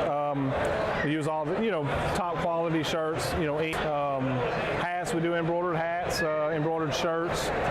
You know, just you can call us for anything. We do offer the bag and fold to where you can get a bag ready to give out to your customer and stuff. So you can just call us and just tell us, hey, this is what we're looking at doing. And if we're going to put the car on there, it is 125 quantity minimum, 60 quantity minimum. That's strictly on the racing stuff. If it's a business or something, if you race on Texas shirts, you know, it's a little bit differently. You know, you can call us. Everything is hand drawn. I mean, everything. We don't Photoshop anything onto a shirt or anything like that. Everything that we go through, everything is drawn, and which is the reason for the art fee. tees. 'Cause we do have several graphic artists that draw for us, and you know, they're really good. So what we do is on any gift that you do, we can mix and match. We can do any colors. You can do purple, red, blue, green, and do the rest black. It doesn't matter to us. With your design on there, shirts, t-shirts, tank tops. It doesn't matter. I mean, just it's almost limitless what you can do, and you can put all that together in that package to make that minimum, you know, requirements. They can call us 318-278-7191, or they can email us at bulletprooftees.yahoo.com, or they can go to the website bulletprooftees.com.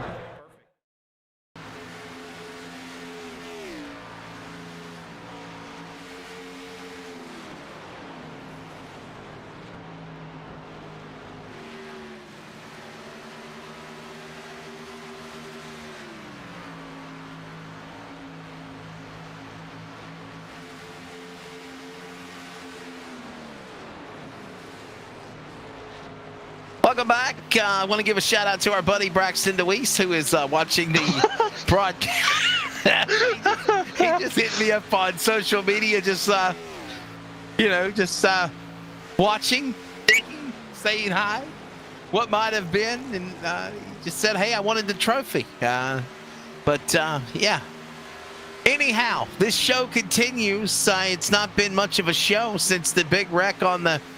Well, there's 9 cars now on the racetrack, by the way. Process of elimination. Finally got that word out correctly instead of Emancipation Proclamation, whatever. It's like 9 of 18. So half the field is gone, Samuel. And there's only 5 or 6 cars on the lead lap. That's it. Yeah. Half the field, I think more than half the field's gone at this point. I mean, everyone's just sitting in pit road. You got Tom Bourne, Bronson Stafford. They're both 2 laps down, just hoping for something to happen to Trenton Jump. But I don't think anything's going to really happen to this 46. A lot of drivers have been respecting the 46, giving him plenty of room. Tyler Stewksbury, who cost the Tom Bourne the championship run, he is running in 4th currently after just being T-boned. But if you get contact on the side of the car, really doesn't hinder you as much as when you use your bumper to hit someone else. But Logan Brakey and Sherwood, they're the ones that are making it interesting for the lead, as they are going to be the ones racing for this thing, because Trenton Jump, he's slowly chipping away at our front 2 because they're battling hard. But it's going to be a close one. Still one more pit stop to go for these guys. Around lap 150 to 160 is the window we're looking for these guys to make their final pit stop of this green flag stint. That's right. So, 132 of 200, and Logan Brakey, the man out in front. Yes, there will be another green flag cycle of pit stops. Samuel, what could happen? And I don't want to jinx Trenton Jump, but what if Trenton Jump gets in a mulligan and gets tore up? And Stafford, what if they fall out? Who would be the champion? And the first time in history, all the top 4 crashed out. Who would win the championship? Well, it's whoever's ahead of everyone else, and so you'd be seeing everyone blowing up their engine, trying to stay out there as long as possible. And currently, right now, Trent Jump's there. Tom Bourne's in 8th. Stafford's in 9th. Everybody, be blowing it up. The words of the late DMX. I had to do that. Yes.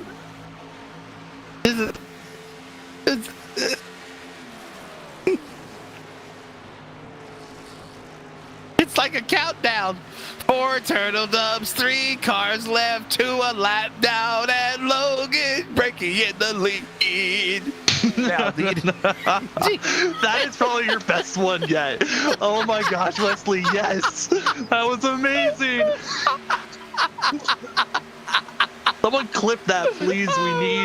We need to just have that playing. Well, not for long. Here comes Sherwood. Yeah, Sherwood and Brakey, they're on very similar stints for themselves. Brakey stays out just a lap later than Sherwood, just keeping these guys in close proximity.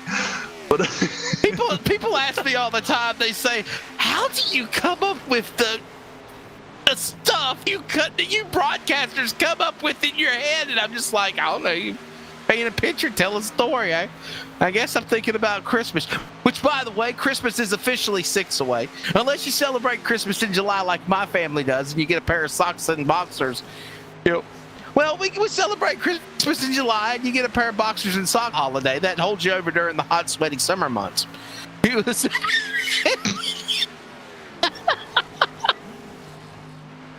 No. Always protected. We are always protected. Got to get the fresh ones out there. Oh, look out! Will we see a caution? No, we won't. Oh, absolutely not. Damn you, Caleb Smith. Oh, was that Tom Bourne? On board. Oh, wow. Driving frustrated. It's the 54 and gets tight into the outside wall, scrapes off. Hey, and, my question's this, guys. Stewksbury's still in this race. Could we see Tom Bourne possibly retaliate and maybe do like a Matt Kenseth, Joey Logano at Martinsville type deal? I would 100% see it, as this is the last race for some of these guys. If Stewksbury is somehow in the lead and Tom Bourne's close to him with 5 laps to go, Stukes is probably not going to survive. Oh, man. Well, it's championship race. You never know. Tempers certainly are flying, and gosh, man, it's still so silly. Halfway through the race, and already 3 of the 4 out of this thing for championship-wise. But Logan Breakey and Sherwood, they're trying to make it as most interesting as possible as our front 2. And some other hard racing is for 6th place, where somehow Tanner Johnson's still running, and I'm surprised of that. He's the one that started all of this calamity. He's the one with the big wreck. It was. I'm sorry, boss, but it's the truth. That was Alex Walter. That was Alex Walter. Oh, well, by the way, I understand Walter hates your guts now. That's fine. Hey, there was a time your brother hated me. Eventually, we worked things out, you know. Get up and do something, and I'll give you some PR love. And he did that. And I said, okay, well, Samuel, you're not that bad of a guy. Screw you, Wesley. Oh, man. So now you have the Outland Dyer battle, and ironically, his younger brother, are you the bigger brother or the younger brother? I'm the younger brother. I'm the middle. But you're bigger. You're bigger. Yeah.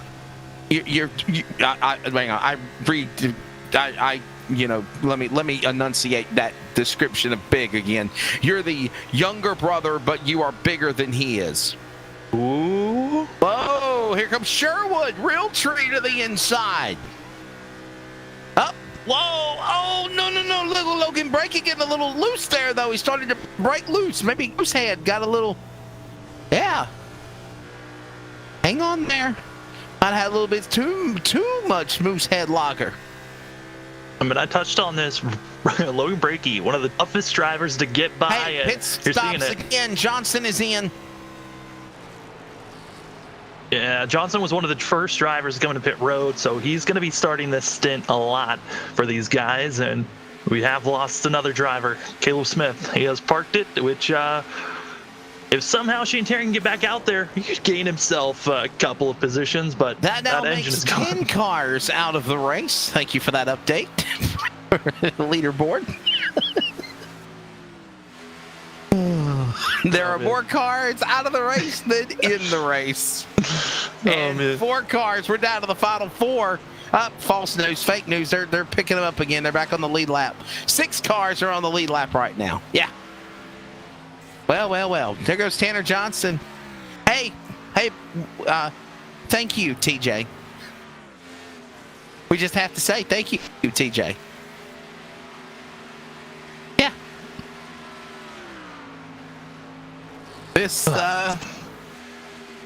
is the finale.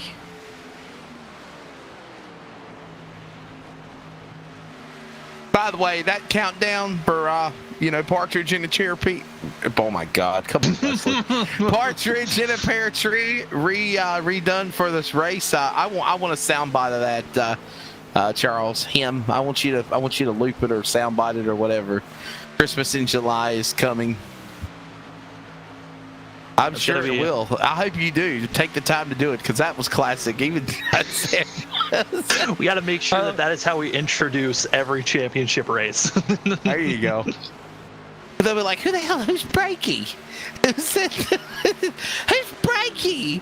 Altus is the man that's the champion, not Breakey. Or DeWeese, for that matter, in the S&B Cup Series. The S&B Cup Series will be in action on Wednesday night. Yeah. Oh, one of our championship 4 looks like he is parked it. Shane Terrian, he is parked it and looks like he is ready to be brought up for an interview. Oh, this is going to be good because honestly, there's nothing going on the racetrack. What better than to talk to one of the final 4 that got eliminated? Shane Terrian, you got a copy, brother? He's got to be moved up. Oh, well, somebody move him on up to the east side to the deluxe apartment in the broadcast booth. There you go. Shane Terrian, you got a copy? God. That's my opportunity. Go, Clark, go. Hold on, he's got his Discord playing through. We got a lot of things going on at the same time. This is what you call in-car communication, and sometimes you don't need to hear. Fix it. At least he's in high spirits, as they say. It's a bad day for him. He got up in a he's wreck. coming into the jolly booth. We're having a good time up here. Yeah, we're having holly jolly iRacing moments, as they say. I've had time to cool off. Shane, what's your take on what happened, brother? What a tough, crazy race for you at the start of things. I don't know, man. That's just... It sucks. I don't know. I don't want to discredit anyone's talent or anything like that, but it's like... You get people up there that aren't really up there, and then side by side, and it's just... I don't know. Championship race, you would think it'd be a little bit more lax, and it wasn't, but... I don't know. I can't really say it's lack of talent. It's just, they were fast, they were confident, and it just didn't work. Well, it's okay. I already made that statement, so they're already mad at me. So you're good on that side. Yeah, they were going after me on Discord, but they're not big fans of Walter's. Not big fans of my broadcast partner either at the moment. I mean, Yeah. Well, I don't know why he's mad. I mean, he took out two championship contenders, so I don't know. Well, Shane, I was going to say this. Do you think maybe there might have been a little bit too aggressive driving in the early going that didn't need to be going on? That the old cliche is to first finish, you must first finish last. So well, let me fix that. To finish the race, you must first finish. So obviously. and not finish last, but obviously, you got to be able to do good here as we approach the final few laps to go. Hey, I'm tired. Okay, 3 hours of sleep, $50,000 water truck just flooded the racetrack. A long day, long nights. Come home, I'm delusional. I'll be at my, and then I had to cut the grass and use the weed eater. I'm surprised I cut my feet off this morning. So tired. So, Yeah. Hey, but anyhow, Shane, back to what I was saying about cutting your feet off. I mean, but the first finish, you must first finish. Feet to race, though. Yeah, you need your feet. Never mind. I retract that previous statement. Them, so I don't need them. Oh, well. Well, there was definitely a lot of... Do you think there was impatience going on? Like a lot of, I wouldn't say the word would be rough driving, but stupid driving. I don't want to say... And I hope Walter gets mad at me. I want him to take it out on me. I don't want to say, alone. I don't want to say stupid. It's just, how many mile and a half we've been at so far this season? Like 8 or so? When you're racing full throttle after lap 5, the thing's going to get tight behind somebody. Like, it's just common knowledge at that point. So I don't understand, like, why we're still full throttle on lap 8 behind people, knowing it's going to push. Like, I just don't understand that. It's just... it's a championship race. You'd think we would have learned by now, but I guess not. But do you think it's did you think that it would end up being like this, where now 4 becomes 3, 3 now 2, 2 becomes 1, and it looks like Trenton Jump could possibly just, and I'll be honest with you, he's probably driving the most careful he has ever done in his iRacing career right now, being in the number 4 position. Hey, you want to pass me? Go ahead. You want to go by me? Go ahead. And just lock up the championship. Oh yeah, he's got nothing to lose. I mean, what happened with Tom was that man probably needs to reevaluate his skill set. I don't know. I'm nothing against Tewksbury, but wow, I don't know. That was so heartbreaking for Tom. This race is probably gonna stay green. He had a 6-second lead. I don't know, but yeah, Jump. All season I've been calling him Trump because his first name is Trenton. I have no idea why, but he's got this in the bag. I mean, he deserves it. Wish we could have raced him for a more deserving one, but he he showed up in the playoffs, so I gotta give him credit. All right, Samuel. We've got Shane Therian joining us here, and Shane, if I remember correctly, you're retiring after tonight, right? I mean, Oh, he's getting pushed out. Forcibly retiring, yes. They put an iRating cap. They're trying to say it's not because of me. I mean, I would fully understand if it was. It's only me that got hurt by the iRating cap. where do you live? Where do you live?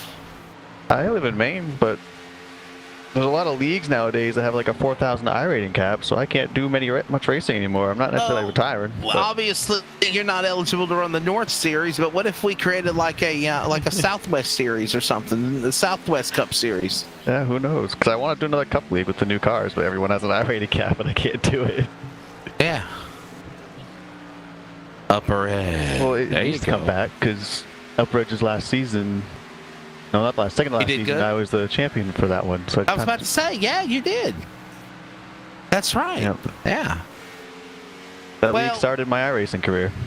I was about to say, man. Well, look, you've come a long way for sure, and it's been fun watching you. And whatever happens with the demise of the Adrenaline iRacing League to Sundays now to Thursdays, or even if it goes bon voyage, definitely you have done a phenomenal job on the track, and we've called some funny, exciting moments for you. I think of the I think of the Charlotte race. I remember when you won the 600 kilometers, and that race seemed like a pardon the pun, a snooze fest until probably the last 15 laps, and then it got crazy good, and you were there at the end and picked up the win. And just a lot of fun times. As Robert, the leader, coming down onto the pit lane. Sorry about that. That was that virtual Dacatronic scoreboard blocking our camera shot.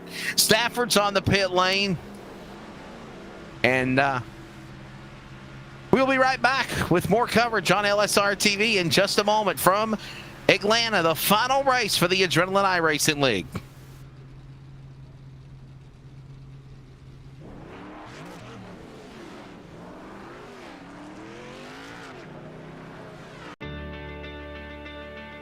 Every customer, every single time, needs to get our very best.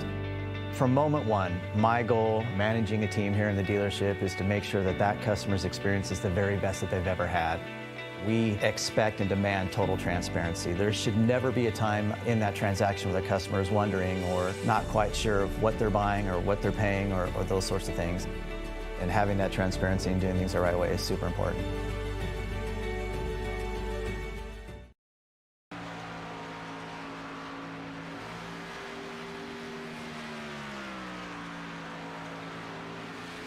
We are back!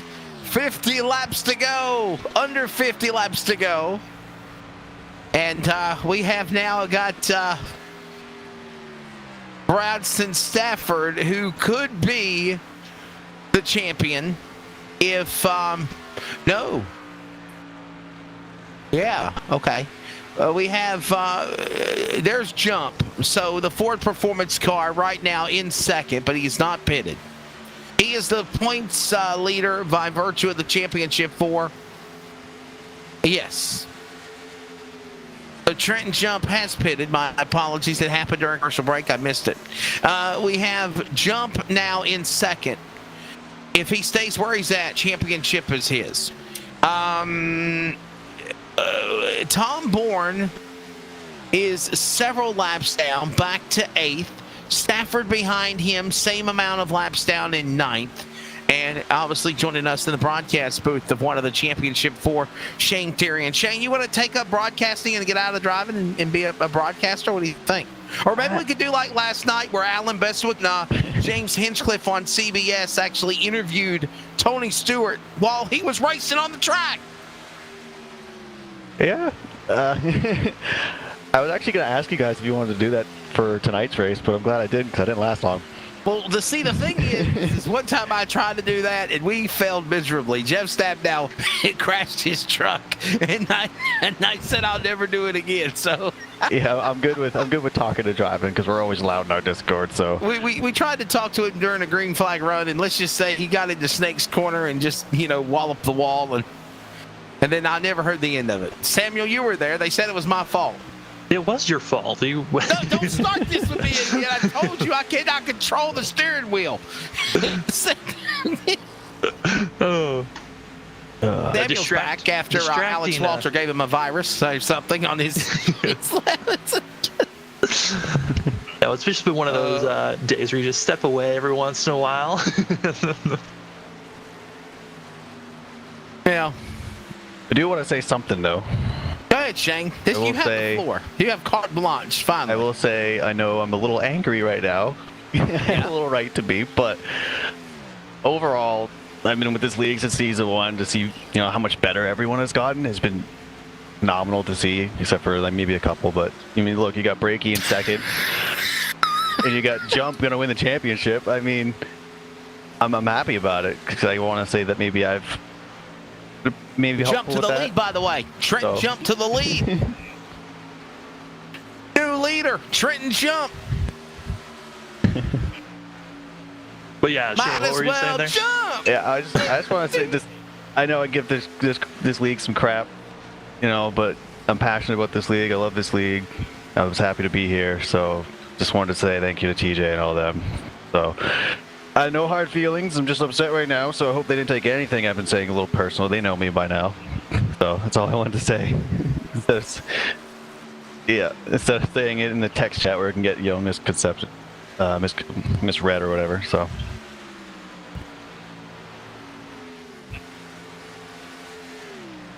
All right. So, Jump is on in front. Breaky is in second. Sherwood falls back to third. By the way, can we say, man, Robert Sherwood, what a run for him, Samuel, tonight in the Team Realtree number 3 car. Man, he's come a long way. Good a run. Tyler Stooksbury. Shane, what's your take on what happened to Tom Bourne with Stooksbury? I know you're racing with him for the championship, but what was your I touched on it earlier, but I don't know. I don't know what Stooksbury was doing. Like, maybe, I don't know if he entered pit road too hot, but he should have just corrected it to the left, gone into those pit boxes so he would have ghosted his car. But he didn't. He turned right and just stopped with all the room in the world to get out of the way, and it just cost Tom. I don't know. It was just lack of awareness, maybe. I have no idea, but that was just probably the most rookie mistake I think I've ever seen in this league. So that sucks for Tom. He was screaming in the Discord, and I felt every pain because I just had that happen to me on lap 8, and Bronson did too. So it sucks. Obviously, I was going to ask a follow-up question and ask you what the sound effects were when Tom Bourne was just defeated. But obviously, we can pretty sum it up. Definitely, probably. I know the word that Samuel used was pissed. It just blurted out. So I mean, definitely all that hard work and everything, and again, being the number 4 seed because Braxton DeWeese got eliminated. And by the way, Braxton's watching the race. He wants to give a shout out to all of his fans who followed him on the Adrenaline iRacing League out the last couple of years. He said that he apologizes that he spoke his mind of what he felt about something. He didn't think that it would do what it did as we approached 30 laps to go, but he did say that he felt like it was only just to say thank you to everybody for supporting him, for cheering him on. And Samuel, I'm not going to mince words about it. We're not a sanctioned body. We're broadcasters. We just tell the story. For many Sundays or Wednesday nights on the S&P series, DeWeese has quite a fan following. There's a lot of people that tune in to LSRTV or listen on CRN when we do radio coverage to hear what Braxton DeWeese is going to do. And there were a lot that were looking forward to this race to see if he could win the championship. Oh, absolutely. I mean, when DeWeese shows up, he's got that fan that are always there. He's got his family that's there, sponsors as well, and it always boosts those numbers up. And certainly on the S&B side, Deweese has been having kind of a horseshoe that's helping him get along. But it's been fun watching Deweese do well in the S&B, and it would have been awesome to see him here tonight. But it gave Tom Bourne a shot, but it only was good for Tom Bourne for the first 100 laps of this race before a misfortune hits his 54 machine.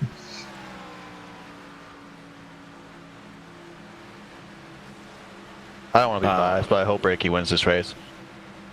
Yeah.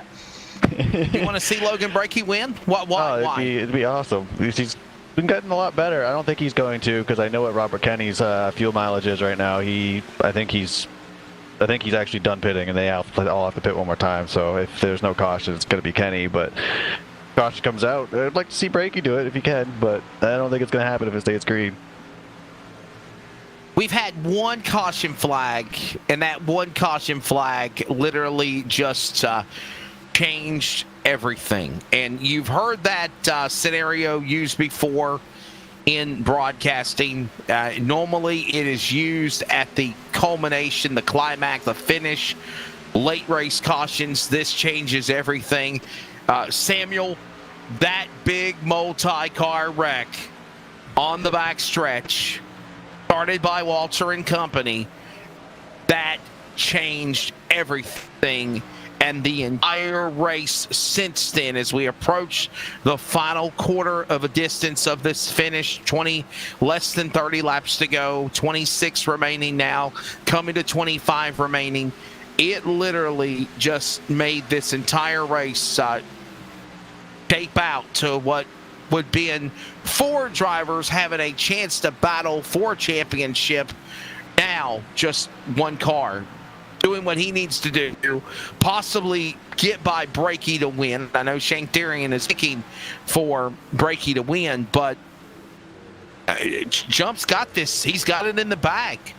You want to say mulligan, you want to say lucky, you want to say the wild card of the final 4 that didn't get bad luck. And look at Brakey starting to get some visits by Incan, Blinken, and Nod as they go to turn 1 with under 25 to go at Atlanta.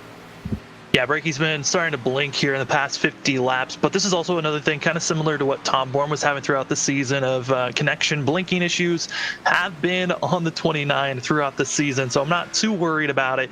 But yeah, I mean, for all 4 championship drivers, I mean, even in racing in general, you need the skill first and foremost, you need the strategy, and then you kind of just need some luck if you're going to be winning these races or winning a championship. And for all 4 that showed up, they all had the skill. I think they all had a strategy that could have won them this race and win a championship, but luck was not on the side of 3 of our 4 championship runners. And Trent Jump right now in 2nd place. He's got a massive lead of over 3 laps in total over that of Tom Bourne and Bronson Stafford. And it's just one of those things where he can honestly start just running slower. He can honestly at this point run about a second off his pace and still win this race. You guys like some drama, right? Us in the broadcast booth. Yeah, go ahead. Let's get some drama started. What's going on, Shane? Championships, that's done. It's going to Trump. Well, I got to stop calling him Trump. I don't know why I keep doing it. I keep wanting to say Trent We cannot Jump. make racing great again without Trump not being in iRacing. I've been saying it all year because his first name is Trenton, and I put the T, the R. I don't know. Just leave you alone with that. Trump! But, yeah, T-Jump! It's T-Jump! He's got the championship. However, Brakey leading when he pit on lap 151. Yeah.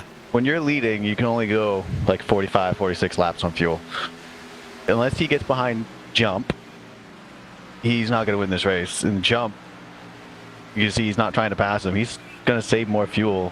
And unless Robert Kenny, who's good on fuel, gets up to them, I don't think Brakey's going to win if he keeps staying in first place here. I'm sorry, Samuel Dyer, but it feels like we've got our virtual Dale Jr. in the broadcast booth with us here today as well. Oh yeah, for sure. I love the driver analyst commentary. Yeah. But when you're racing, Shane, what is it like? Are you listening to us podcasters call the races, or are you ignoring us, or what's it like? What are you doing? I listen to you guys. It's funny. You guys are very entertaining, and I get to see what's going on. I get to hear what other people's strategies are, even though you guys may not know 100% sure what they're doing, but I get to see when they pit, how long they're going when they pit, because I'm too busy to pay attention to that, so I'll hear it, and it's useful. Well, Shane, I finally introduced you to AKA him. Okay, so you'll be hearing this here in a little bit. They don't hear what me and the producers and you will hear with his antics or just sound effects or just whatever he does. Yeah, see, there you go. I think he fell out of his chair.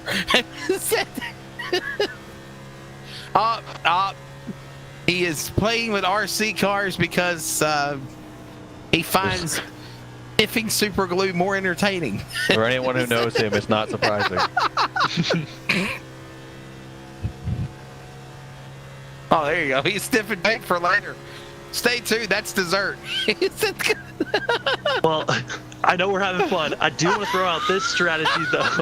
We're talking about glue. You know, Shane threw out the fact that Robert Kenny is good to make it. Another driver that's going to be close is Robert Sherwood, who he pitted about 3 laps before that of Robert Kenny. So he's going to be about a lap and a half short. If he can save enough fuel, the 3 could also be someone stealing this race away. So Shane, do you want to move up in your racing career? Do you actually want to be a real race car driver? What's your dreams, hopes, aspirations? To make a reality out of it. I thought about it. I mean, I got a new job now. I might be able to afford it, but there you go. I got some friends who race. Her dad races. She races at Oxford Plains up here in Maine. So I mean, maybe not right away. Maybe when I get financially. I thought about it. Maybe see if they can let me at least drive one of their cars. That gives the whole new term to friends with benefits right there. She can definitely help you out in your racing career. Yeah,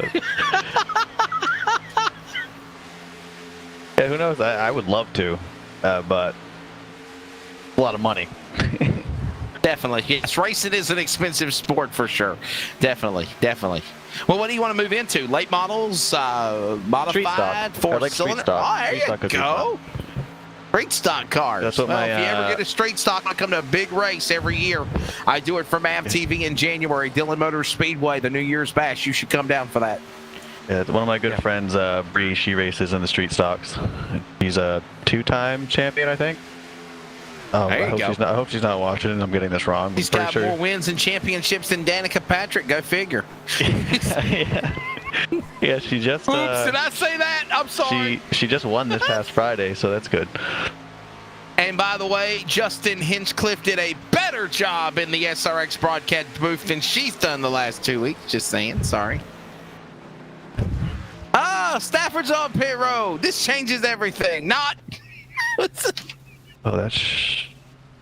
He knows he wasn't able to make it, but up front, our top 3, they are now closed in. You got Logan Breakey, Trenton Jump, and now Robert Sherwood, which Sherwood has been on a roll. He's just been flying around this course, trying to get as big of a gap on Robert Kenny as possible, while it looks like Logan Breakey and both that of Trenton Jump, they're trying to slow down, back their pace off to see if they can get enough fuel to make it to the end.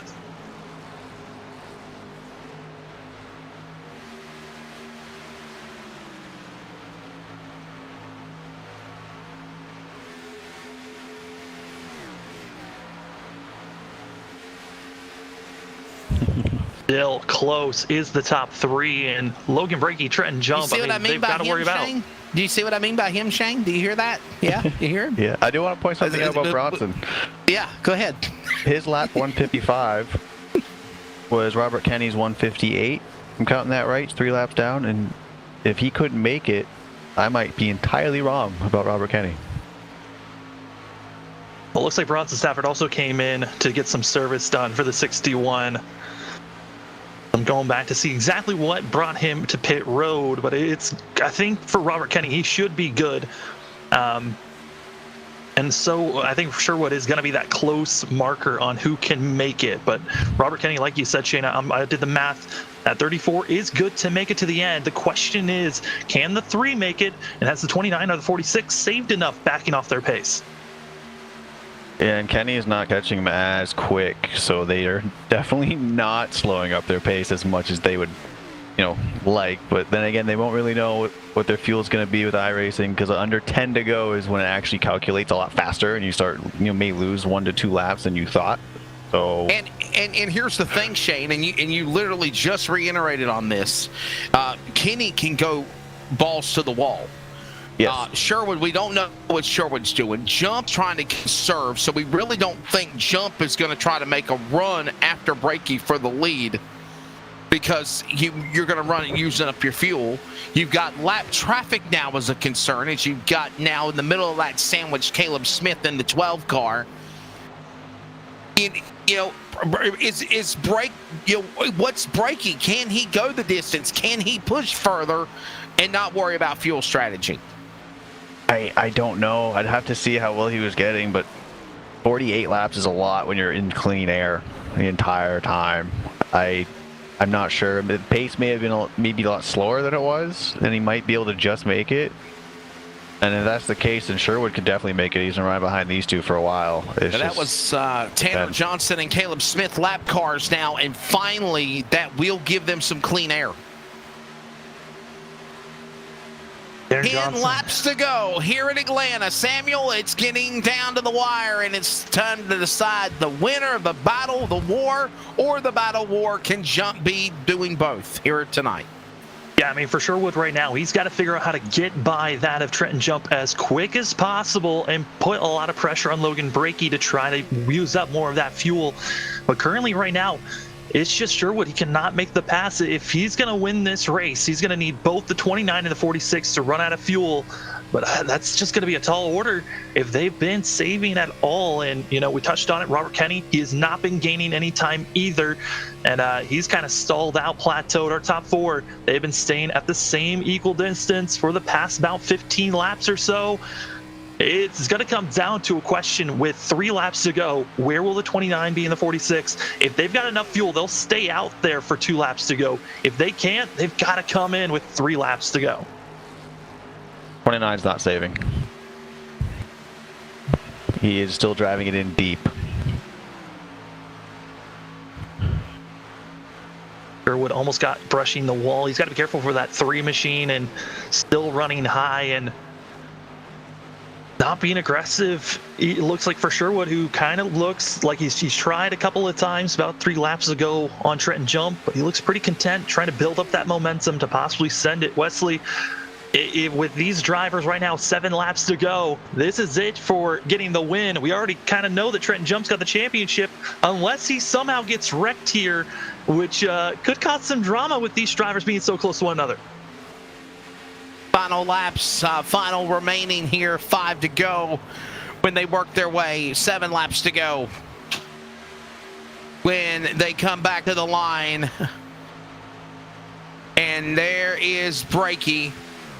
Jump is right there within the cat's whisker. Sherwood is there, and now Sherwood will pass Jump for second, or he'll try to down to the inside. Sherwood battling what is looking to be the champion, Trenton Jump, or Trump, as our driver analyst Shane Therian calls him. Make adrenaline great again. And right now, Jump is trying to do that at 46. Yeah, I got you saying it now. It's your fault. It's your fault, Shane. It's hard. It's hard because I think Trenton, right? The TR, and then it's Jump, and I go to say Trenton, and then I say Trump. I don't know why.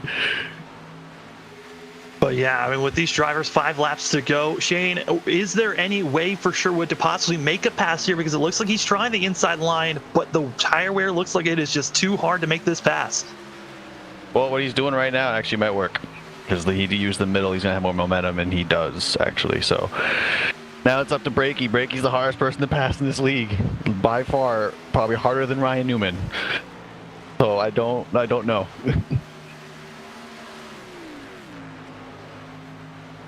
Four laps to go. Yep. These guys, they certainly got a lot of pressure now with Logan Brakey. I've been touching on it ever since we started broadcasting these guys. Logan Brakey makes you work for every position, and Sherwood's certainly going to have to force a mistake from the 29 or hope that Logan Brakey runs out of fuel. But all these guys running as hard as they can go. It's going to get close, as now these guys, 3 laps to go. Logan Brakey stays out. It's going to be close for the 29 if he can make it for another 2 more laps. Sherwood down to the inside, trying to battle the Ford of Brakey to win the race. It's under 3 remaining. Up on the top of the racetrack as they work their way. Back to the inside goes Brakey. He'll go away by 2 car lengths as you ride on board with Sherwood ever so closer, trying to reel him in like a pulse popper baiting lure fish on a hook. 2 remaining at Atlanta, 3 miles to go for the race, the season, and the championship. Breaky up high in turn 1. What Breaky needs right now. What Breaky needs right now is TJ, his teammate, to work that 3 car. You can see he's trying. If TJ gets underneath Sherwood in this next lap, it's Breaky's win. They will work their way out of turn number 4. Logan Breaky, can he hold off Sherwood? CRN 1 to go of the race of the season. And for the final time on Sunday night, Samuel Dyer, I will let you call the finish of the season.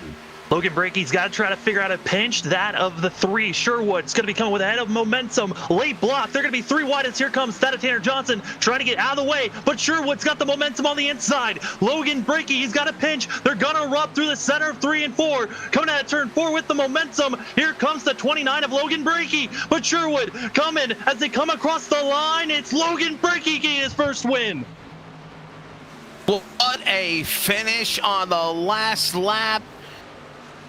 Logan Breaky, Robert Sherwood, not holding anything back. Thought when they got side by side, door banging off the corner to 3, they were going to spin in unison.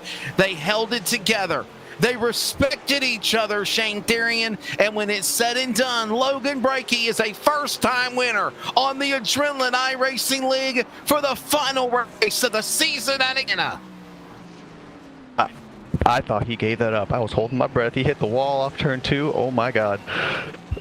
That is awesome for Breaky. I'm so happy for him. Celebration, burning it down. Now you can have some Moonshed Lager. In addition to that, did I say Moonshed? Moosehead Lager. Is it not Moonshed?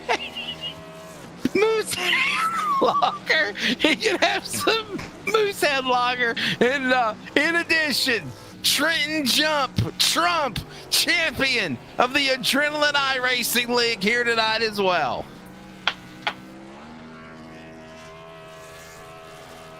Here's your results. Trenton Jump, the champion. They're burning it down in Atlanta. Logan Breaky is your winner. Robert Sherwood is second. Robert Kinney is third. Trenton Jump, 1 lap down. Yes, 1 lap down, but he is the official champion of the Adrenaline iRacing League here this season. So Tyler Stooksbury will finish in 5th. 6th to Joshua Altz. Tanner Johnson, 7th. Tom Bourne, 8th. Points man out. Bronson Stafford, points man out. 19 laps down in 9th. Eric Stamp, your top 10 here at Atlanta. Samuel. Ilo Smith going to be getting 11th place, and these are all the drivers that just could not finish this one out. My brother Matt Dyer going to get 12th. With that, and Mike Tellier in 13th. Shane Therian going to be getting 14th for Brockton Packard in 15th. 16th goes to Evan Coleman. Alex Walter gets 17th, and Gilberto Javier Gomera going to be getting 18th position. Shane, we'll let you say your final thoughts on the season, bud. Thanks for joining us as a driver guest analyst here for the finish, and way to take it like a man. Yeah, it was fun being up here. It's my first time doing this. It was great. I hope I did, all right. But it kind of stung when say it was like Shane Therian in 14th. I was like, oh, that sucks. That doesn't sound good. But why do you bring up a bad memory? Dad, yeah. Not again. Again. You made me mad. Yeah, I mean, I'm known for not staying mad very long, so it's unfortunate what happened. But it's great job to jump. He showed up in the playoffs. Breaky, man, had me hold my breath there on that last lap. I'm very proud of Breaky. He's come a long way. This league was very, very fun. Sucks that it's ending. But no, it's fun. It was great to be up here with you guys. Hey, Shane, I'll leave you with this. It is what it is, but not what it seems until unofficial becomes official. Yeah. Take care, brother. Take care. Samuel and myself will talk to the... are we going to talk to the points guys? Are we going to talk to them? Well, we already spoke to Shane, so Shane's out. So he said, well, oh, wow, he's got to blow it up. We're going to blow it up here in Atlanta in just a moment. We're going to talk to all the drivers, the champions, the winner, all that explosive from Atlanta to wrap up the season. Don't go anywhere. We'll be right back on LSR TV.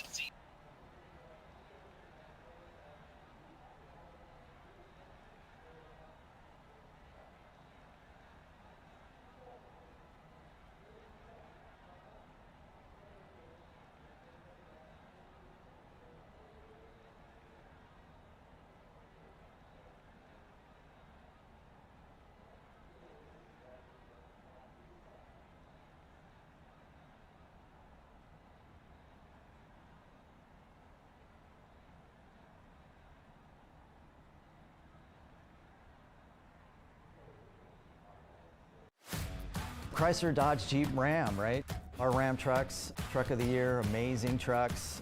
We have fun Jeeps, and then the exciting Dodge and Chrysler products. Lots of performance there, lots of excitement there.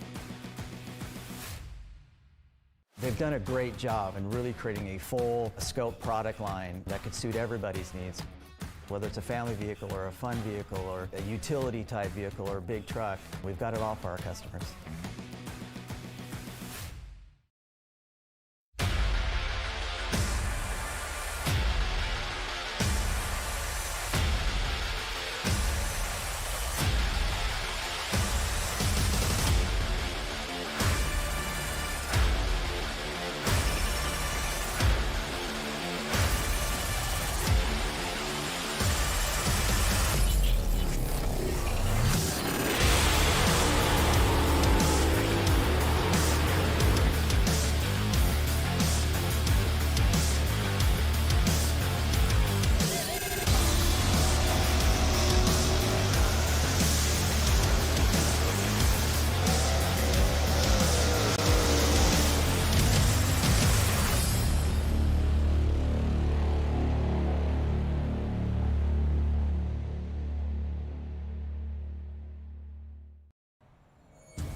Hey, welcome back to the Atlanta Motor Speedway, LSRTV, your home for sim racing. It's been a fun ride down the stretch for the Sunday night Adrenaline iRacing League. Voices you heard on the broadcast, Samuel Dyer, I'm Wesley Outland, and Charles Wooten, the production chair, jumping in as well. And we are down to the final interview for the season. We're going to talk to the best of the rest champion. This is a little championship series besides the four that battled for the championship, proverbially won virtually now by Trenton Jump, aka Trump. We'll talk to him here in a little bit, but Robert Kinney, what a performance! Not only best of the rest champion, but a great job here tonight at Atlanta. I really thought at one time you were looking to go to victory lane, first career win in that 34 car. Great race tonight. Yeah, I'm kicking myself after the race. Crew chief was telling me just to go ahead, stop saving, you're good on fuel to the end. After my first pit stop, I'm like, no, I don't trust it. And I saved too much fuel and gave up too much time and wasn't able to get it all back at the end. I got most of it, but yeah, it was I didn't expect it to go green the whole time. I just threw on tires after that one and only caution. I'm like, we've got 6 sets. I'll have plenty for the rest of the race. I didn't expect to keep so much momentum on new tires against everybody and then pull out to that much of a lead. But top 3 ain't bad. Yeah, I mean, Kenny, it certainly was a good run here to finish out the season. I know you hoped to have been in the playoffs, came up a little bit short, but this has to be feeling good on the way that you started to finish out this season, having that momentum built up to, having the great finish that you had here tonight. Yeah, unfortunately, my usual consistency throughout the entire races didn't happen this year in ARL, so I just missed playoffs, and then it continued. The inconsistency continued like the first 3 or 4 races of the playoffs.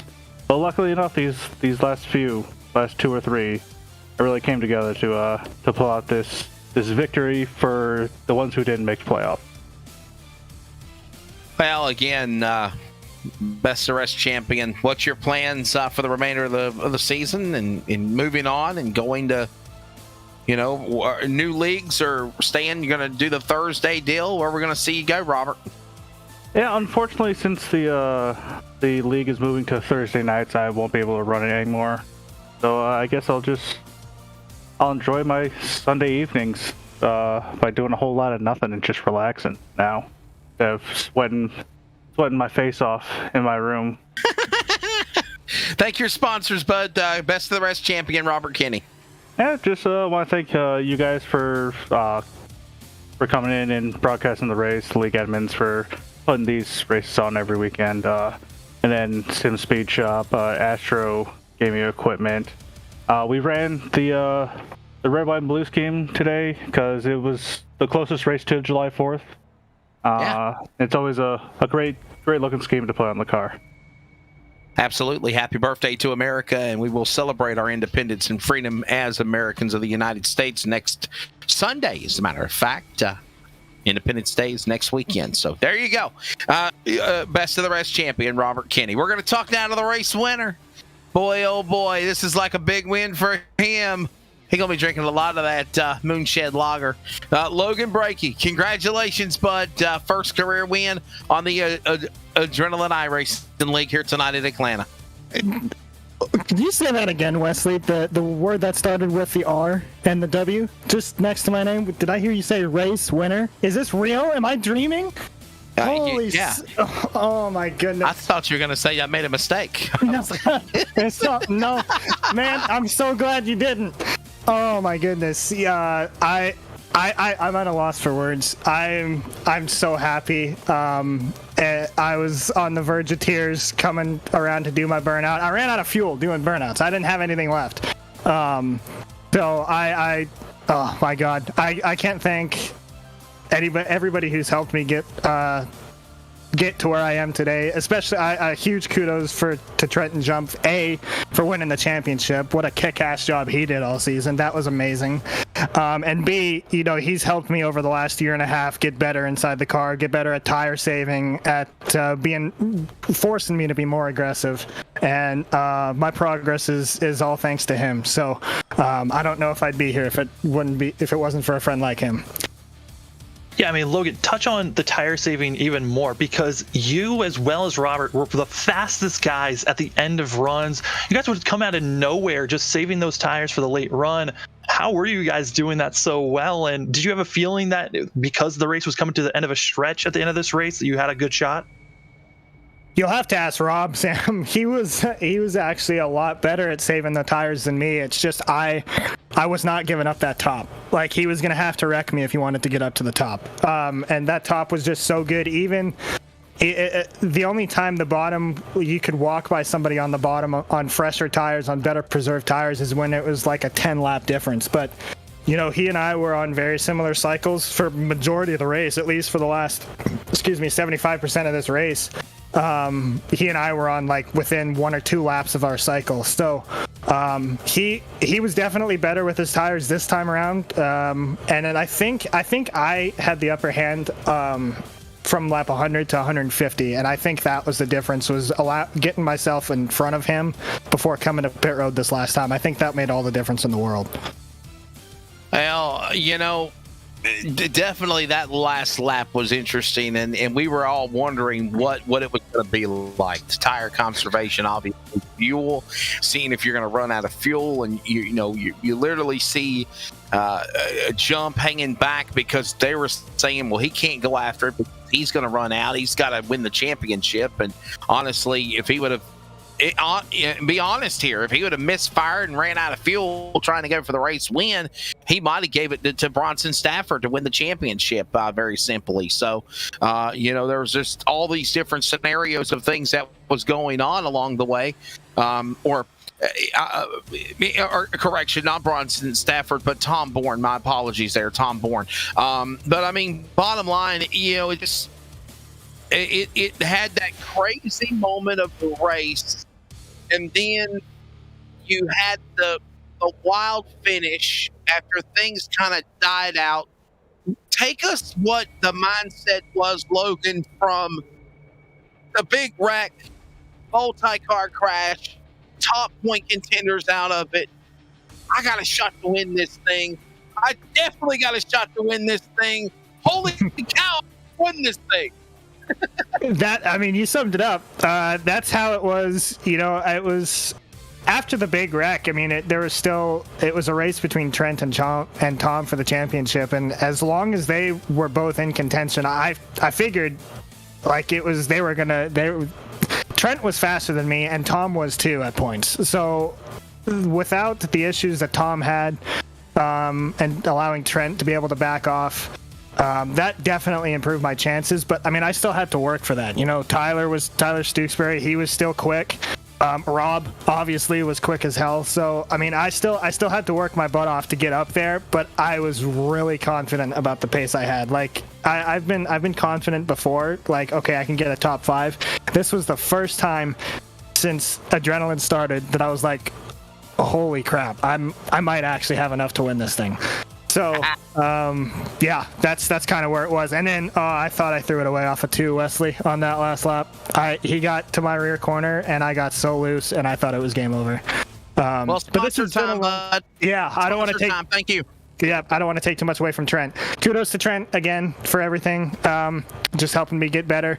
Thank you so much to LSRTV, you, Charles, Sam, everybody who's had a hand in broadcasting this league for us. Thanks to all the drivers for showing up for this last race, making it a great race. Thanks to Tanner, this was his last race, for putting this on. And lastly, thanks to Mama Breaky sitting out there in her bedroom watching this. She's been supporting me for the past 2 seasons and has been watching every single race start to finish, cheering me on. And I'm so glad I'm finally able to get this win. And we're going to go celebrate tonight with her. We're going to celebrate with Trent. And Wesley, we are getting pissed drunk tonight, buddy. I was about to say, I bet you Mama Breaky's doing backflips on the bed right now for sure. So is that... Congratulations, Logan Breaky, first career win. You always remember your first. Yes, sir. First backflip in the bed, your first kiss, your first dance, your first hug, never mind. First marriage, first divorce for some people, first baby, but your first iRacing win as well. Logan, congratulations to you. Ladies and gentlemen, we're going to now grab our top 4 in the point standings. And hey, he joined us down the home stretch. It's one of the guest driver analysis. Like I said, we've got the Dell Jr. of Adrenaline here in the booth. And Shane Therian, your final take one more time on everything, and finishing 4th in the point standings. Still not a bad way to close the year. I don't know. I said everything I could say, but I'll just congratulate Jum. He earned it. So give him that. Man, blew my mind in the playoffs. I'll just say that man, I don't know if I just got worse or he just got way better, but it was impressive. And then big congrats to Reiki. I'm so happy for him. That's awesome. And I'm actually really thankful you guys put me in the booth. That was a lot of fun. I really appreciate that. I think it opens up a new perspective of seeing the way we do things. It does. I do want to shout out my sponsor, The Cage, local bar here. They paid to get the car on the hood, and unfortunately, since I had that on my car, I've had bad luck, and they've been talking about it. So, hopefully I could turn that around in other leagues. But, huge thank you to them for hopping on board and supporting me, and it's been great. So, thank you to them. And then Evil Controllers, who may not be with me much longer, unfortunately, after 9 years. So, I was hoping to get one for them. Samuel, anything for Shane before we wrap her up for 4th place in the points? No, the only thing I've got is Shane. Congratulations on a solid season. I know you wanted the championship, but 7 wins, 4 poles, 12 top 5s, and 16 top 10s. It certainly was an amazing season for yourself. You just missed that one gem at the end. Yeah, at least I didn't pull a Kevin Harvick and win that many times and not make the Final Four, so at least I made the Final Four. That's right. Shane Therian, ladies and gentlemen, again, he'll finish 4th in the points here for the season. And again, tonight's race, a disappointing 14th. 3rd place in the point standings will be the driver of the number 61. He'll finish 9th in the race overall. Bronson Stafford was caught up in that big wreck at the start of things. Bronson, your take of things, and third place on the podium in the point season in the 61. Yeah, I don't know. There's not much to say. Just kind of ticked off with that. It's not. I don't know. Guys up front. Can you give us your take of what happened? My take on what happened was there are people up front that shouldn't be up front, and they drove over their head, and it wrecked half the field, including 2 of the 4 in the playoffs. So it is what it is. It happens. That's part of racing, and it sucks to go out that way. The car was actually pretty solid. We didn't qualify well, but that was my fault. I messed it up, but we had good speed and just never even got a chance to show it. Yeah, I mean, Bronson, again, another great season, kind of like what Shane was having, you being a little bit of staying consistent instead of getting a lot of wins.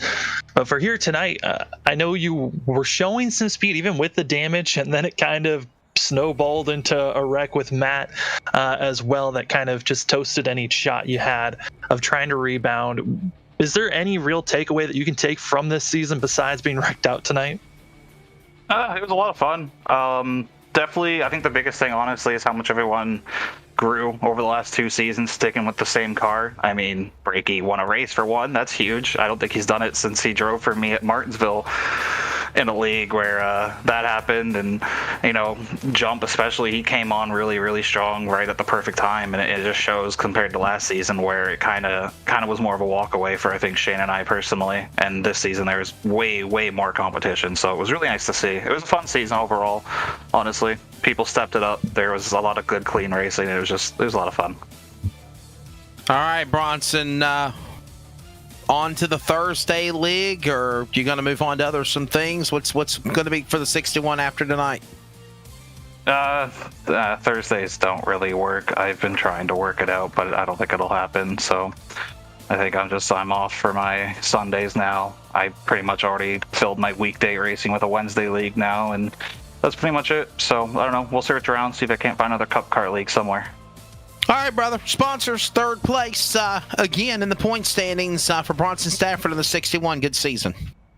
Honestly, just really you guys with LSR coming in when you guys do, then finishing the season out and doing the work you guys did, and TJ and Brakey for running the league. And I know TJ's gone now. I know he's stepping down after tonight and everything like that, but still was a lot of fun for 3 seasons. So hopefully he'll come back and race in it if it's still a thing with under Brakey and whatnot. I don't know. Brakey can run leagues, so I don't think it'll die. But no, really, just everyone that made it all possible and happen. It's been fun. 9th in the race today. He'll finish 3rd in the points for the Adrenaline iRacing League this season after Atlanta. Bronson Stafford in the number 61. Runner-up of the championship, and this driver will finish from the number 8 position tonight. It's 2 laps down. The number 4 seed coming in on a wild card after elimination of the playoffs championship 4 by Braxton DeWeese, and he made it count until being involved in an incident on the pit lane after an accident with Tyler Stooksbury and heartbreak. The word piss came to mind from Samuel Dyer, my colleague.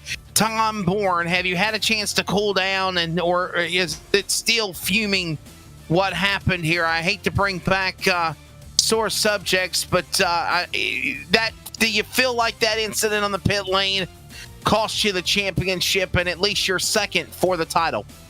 Yeah, it definitely cost me a shot for the championship. The car was really good all night.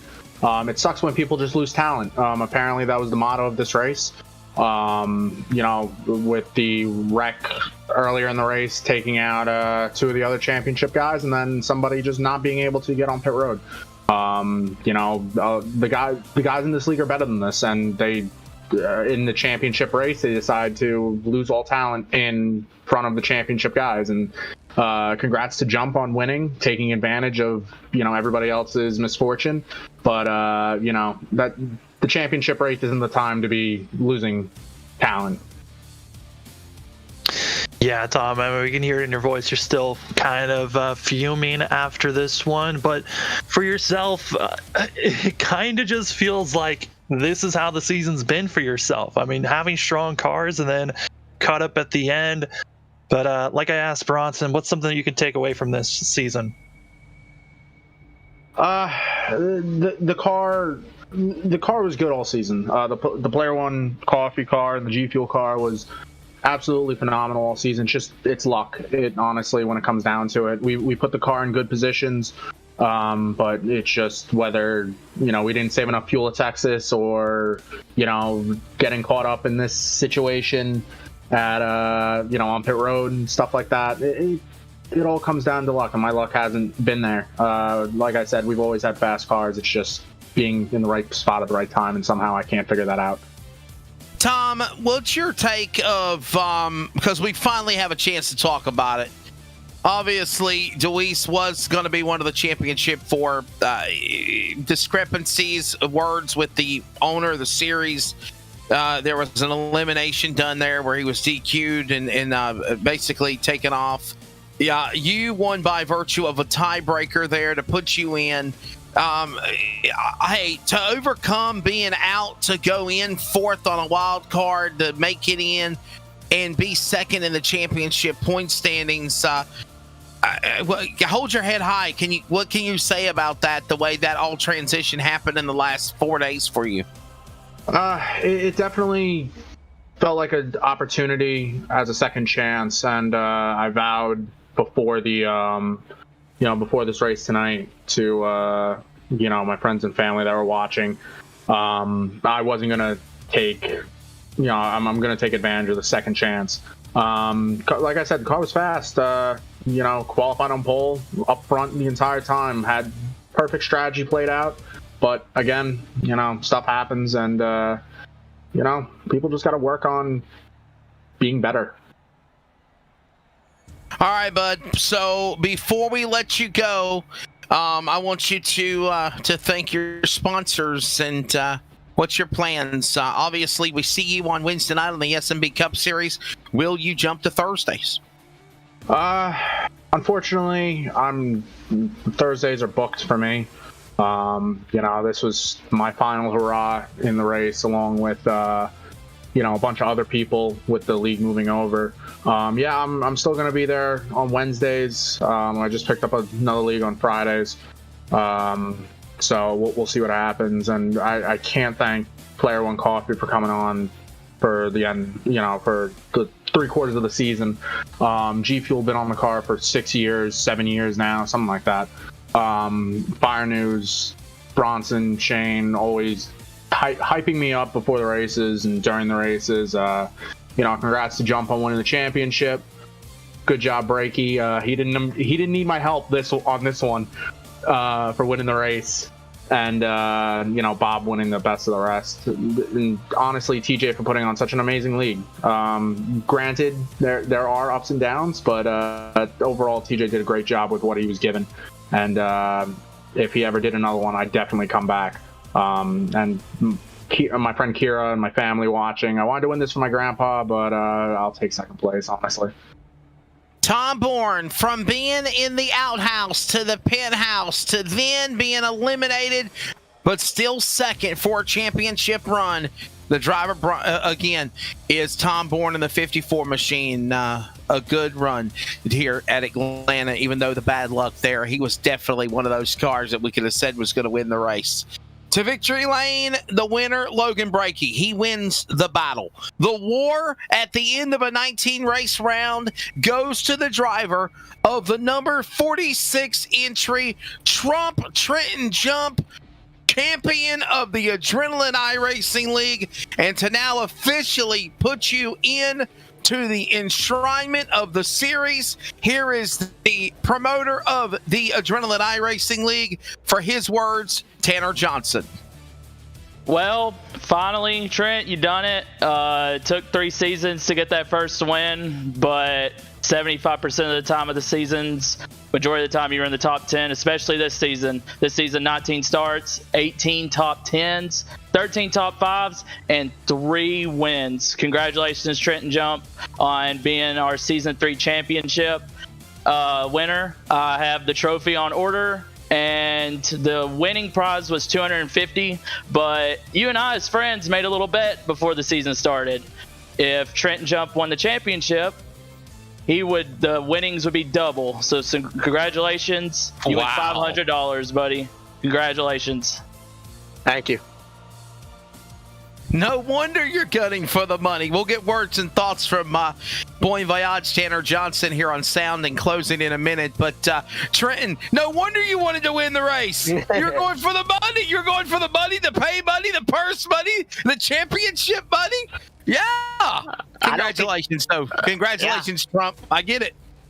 I don't think TJ knew what kind of firecracker he lit when he made that bet. I mean, I didn't know it either until Fontana this year, and now it's like, we got this. We're gonna win a race this year. And then winning a race turned into 2 more, and I'm like, we're gonna win this damn championship.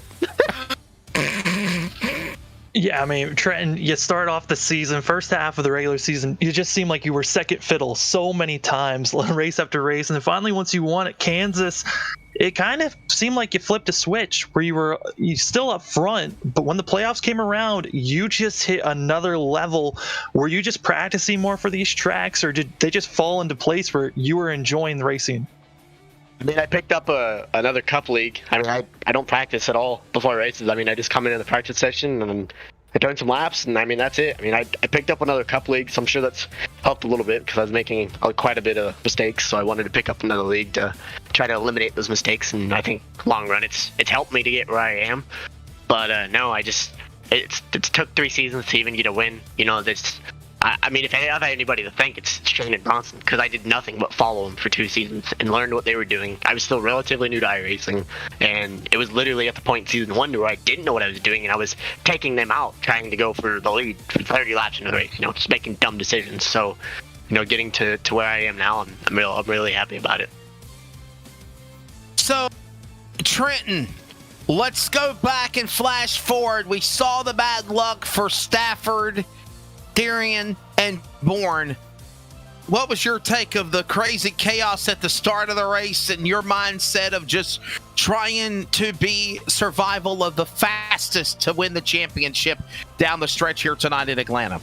You know, absolutely. Sometimes keeping your tail tucked between your legs isn't so bad. I mean, I fully believe that first wreck happened because, you know, just it's like any other time people wreck, you know, they just drive over their heads and accidents happen. You know, if you're up front for the first time and you're not used to running up there, you know, take notes. If you lose positions, you know how you lost them, so you'll get it back next time. But, I mean, just it's unfortunate what happened to them guys, and, you know, it had what happened to Tom not happen. It was going to come down to a dogfight between me and him. I was irritated. When Braxton got removed, I was like, yep, let's just keep it a 3-man deal. And when he got added, I was just like, you know, no discredit to what he's done, but he didn't really deserve to be here, right? He was here because of a misfortune, but still a good dude. It's unfortunate what happened to them 3, but you know, it was technically they were all on the same team last year as Luminary, so it was Luminary versus me last year, and then it was Luminary versus me this year. So I'm happy to come out on top again. So in closing, are we going to see you Thursday moving with the series? Obviously, being the defending champion, or are you going to be like Stafford, Darian, and Bourne, and it's Bon Voyage on Thursday night? No, absolutely. I'll be back. You know, I stepped down from my admin role this season just to focus on what I was doing performance-wise in here, so I'm going to step back up to an admin role, and as long as Breaky keeps this thing rolling next season, I'll try to be around as much as I can to help him keep it rolling. You know, I've ran leagues in the past, nothing on iRacing, but, you know, being in other leagues and being in this league, seeing how it's done, it's definitely challenging, but, you know, it's something that I'll be able to figure out. All right, definitely. Well, listen, before we let you go, brother, thank your sponsors, and congratulations on winning the championship. You know, I think about you, and I'm like, man, this guy has come a long way, because I remember last year during the summer, and it was the Daytona Clash race. You're flying through the damn air, coming across the finish line, and winning by a crash in the duel. And now you're literally a champion on the same series a year later. So definitely, man, big kudos to you. Yeah, it's just been huge. You know, I ain't got no real sponsor to thank. I just got the guy that paints my car, Justin Teal, that Color Teal Designs. He does such a killer job, and just the work he does, it just surprises me. I've known him, I've known Breaky, I've known TJ. I've known them all for 10 years. We came from Xbox 360. Now this is where we're at. I want to thank you guys for broadcasting. You guys have done such a good job. I want to thank Logan and Tanner for running this thing, for giving me the platform to come here and perform and get better each and every week. I'm not really trying to take this nowhere. It's just a league with some friends, but I'm finally glad to be on top of the guys that have been on top of me the past 2 years. So. The third season champion of the Adrenaline iRacing League and the Cup Series is the driver of the number 46 in the Ford Performance Ford Mustang, Trenton Jump. This is the finale of Season 3 after 19 rounds. This is also the final race in operations currently for Tanner Johnson.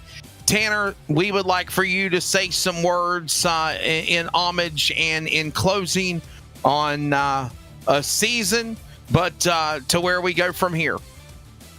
Well, I do want to go ahead and give thanks to LSRTV for picking up the broadcast where we left off at the end of Season 2.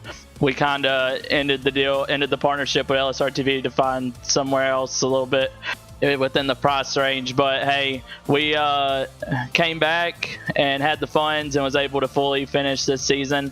I think we had 10 different winners, 10 or 11. I think Logan might have been the 11th, and that's the most winners we've had in a season. And this, regardless of the incidents behind the scenes, this season was a really good season, and I hope Logan will be able to pick it up and take it to Thursdays, or if he decides to change the day of the week, because we're hearing a lot of drivers not being able to do Thursdays.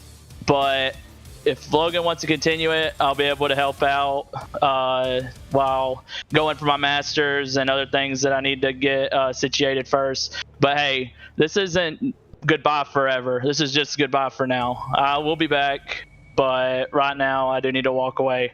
But thank you guys. Thank you, Logan. Congratulations, Trent, on the championship. Thank you, all the drivers that stuck around for the last 3 seasons, and to many more. Samuel, do you have anything you want to add to that to Tanner? Yeah, I mean, it has been awesome. I know I came into the booth a couple of times through Season 2, came in here during Season 3, and with my brother Matt Dyer racing since Season 1. It's been a blast watching how this series has grown. I can't wait to see if it continues to grow even bigger with the transition. But, TJ, great job running this thing for 3 seasons.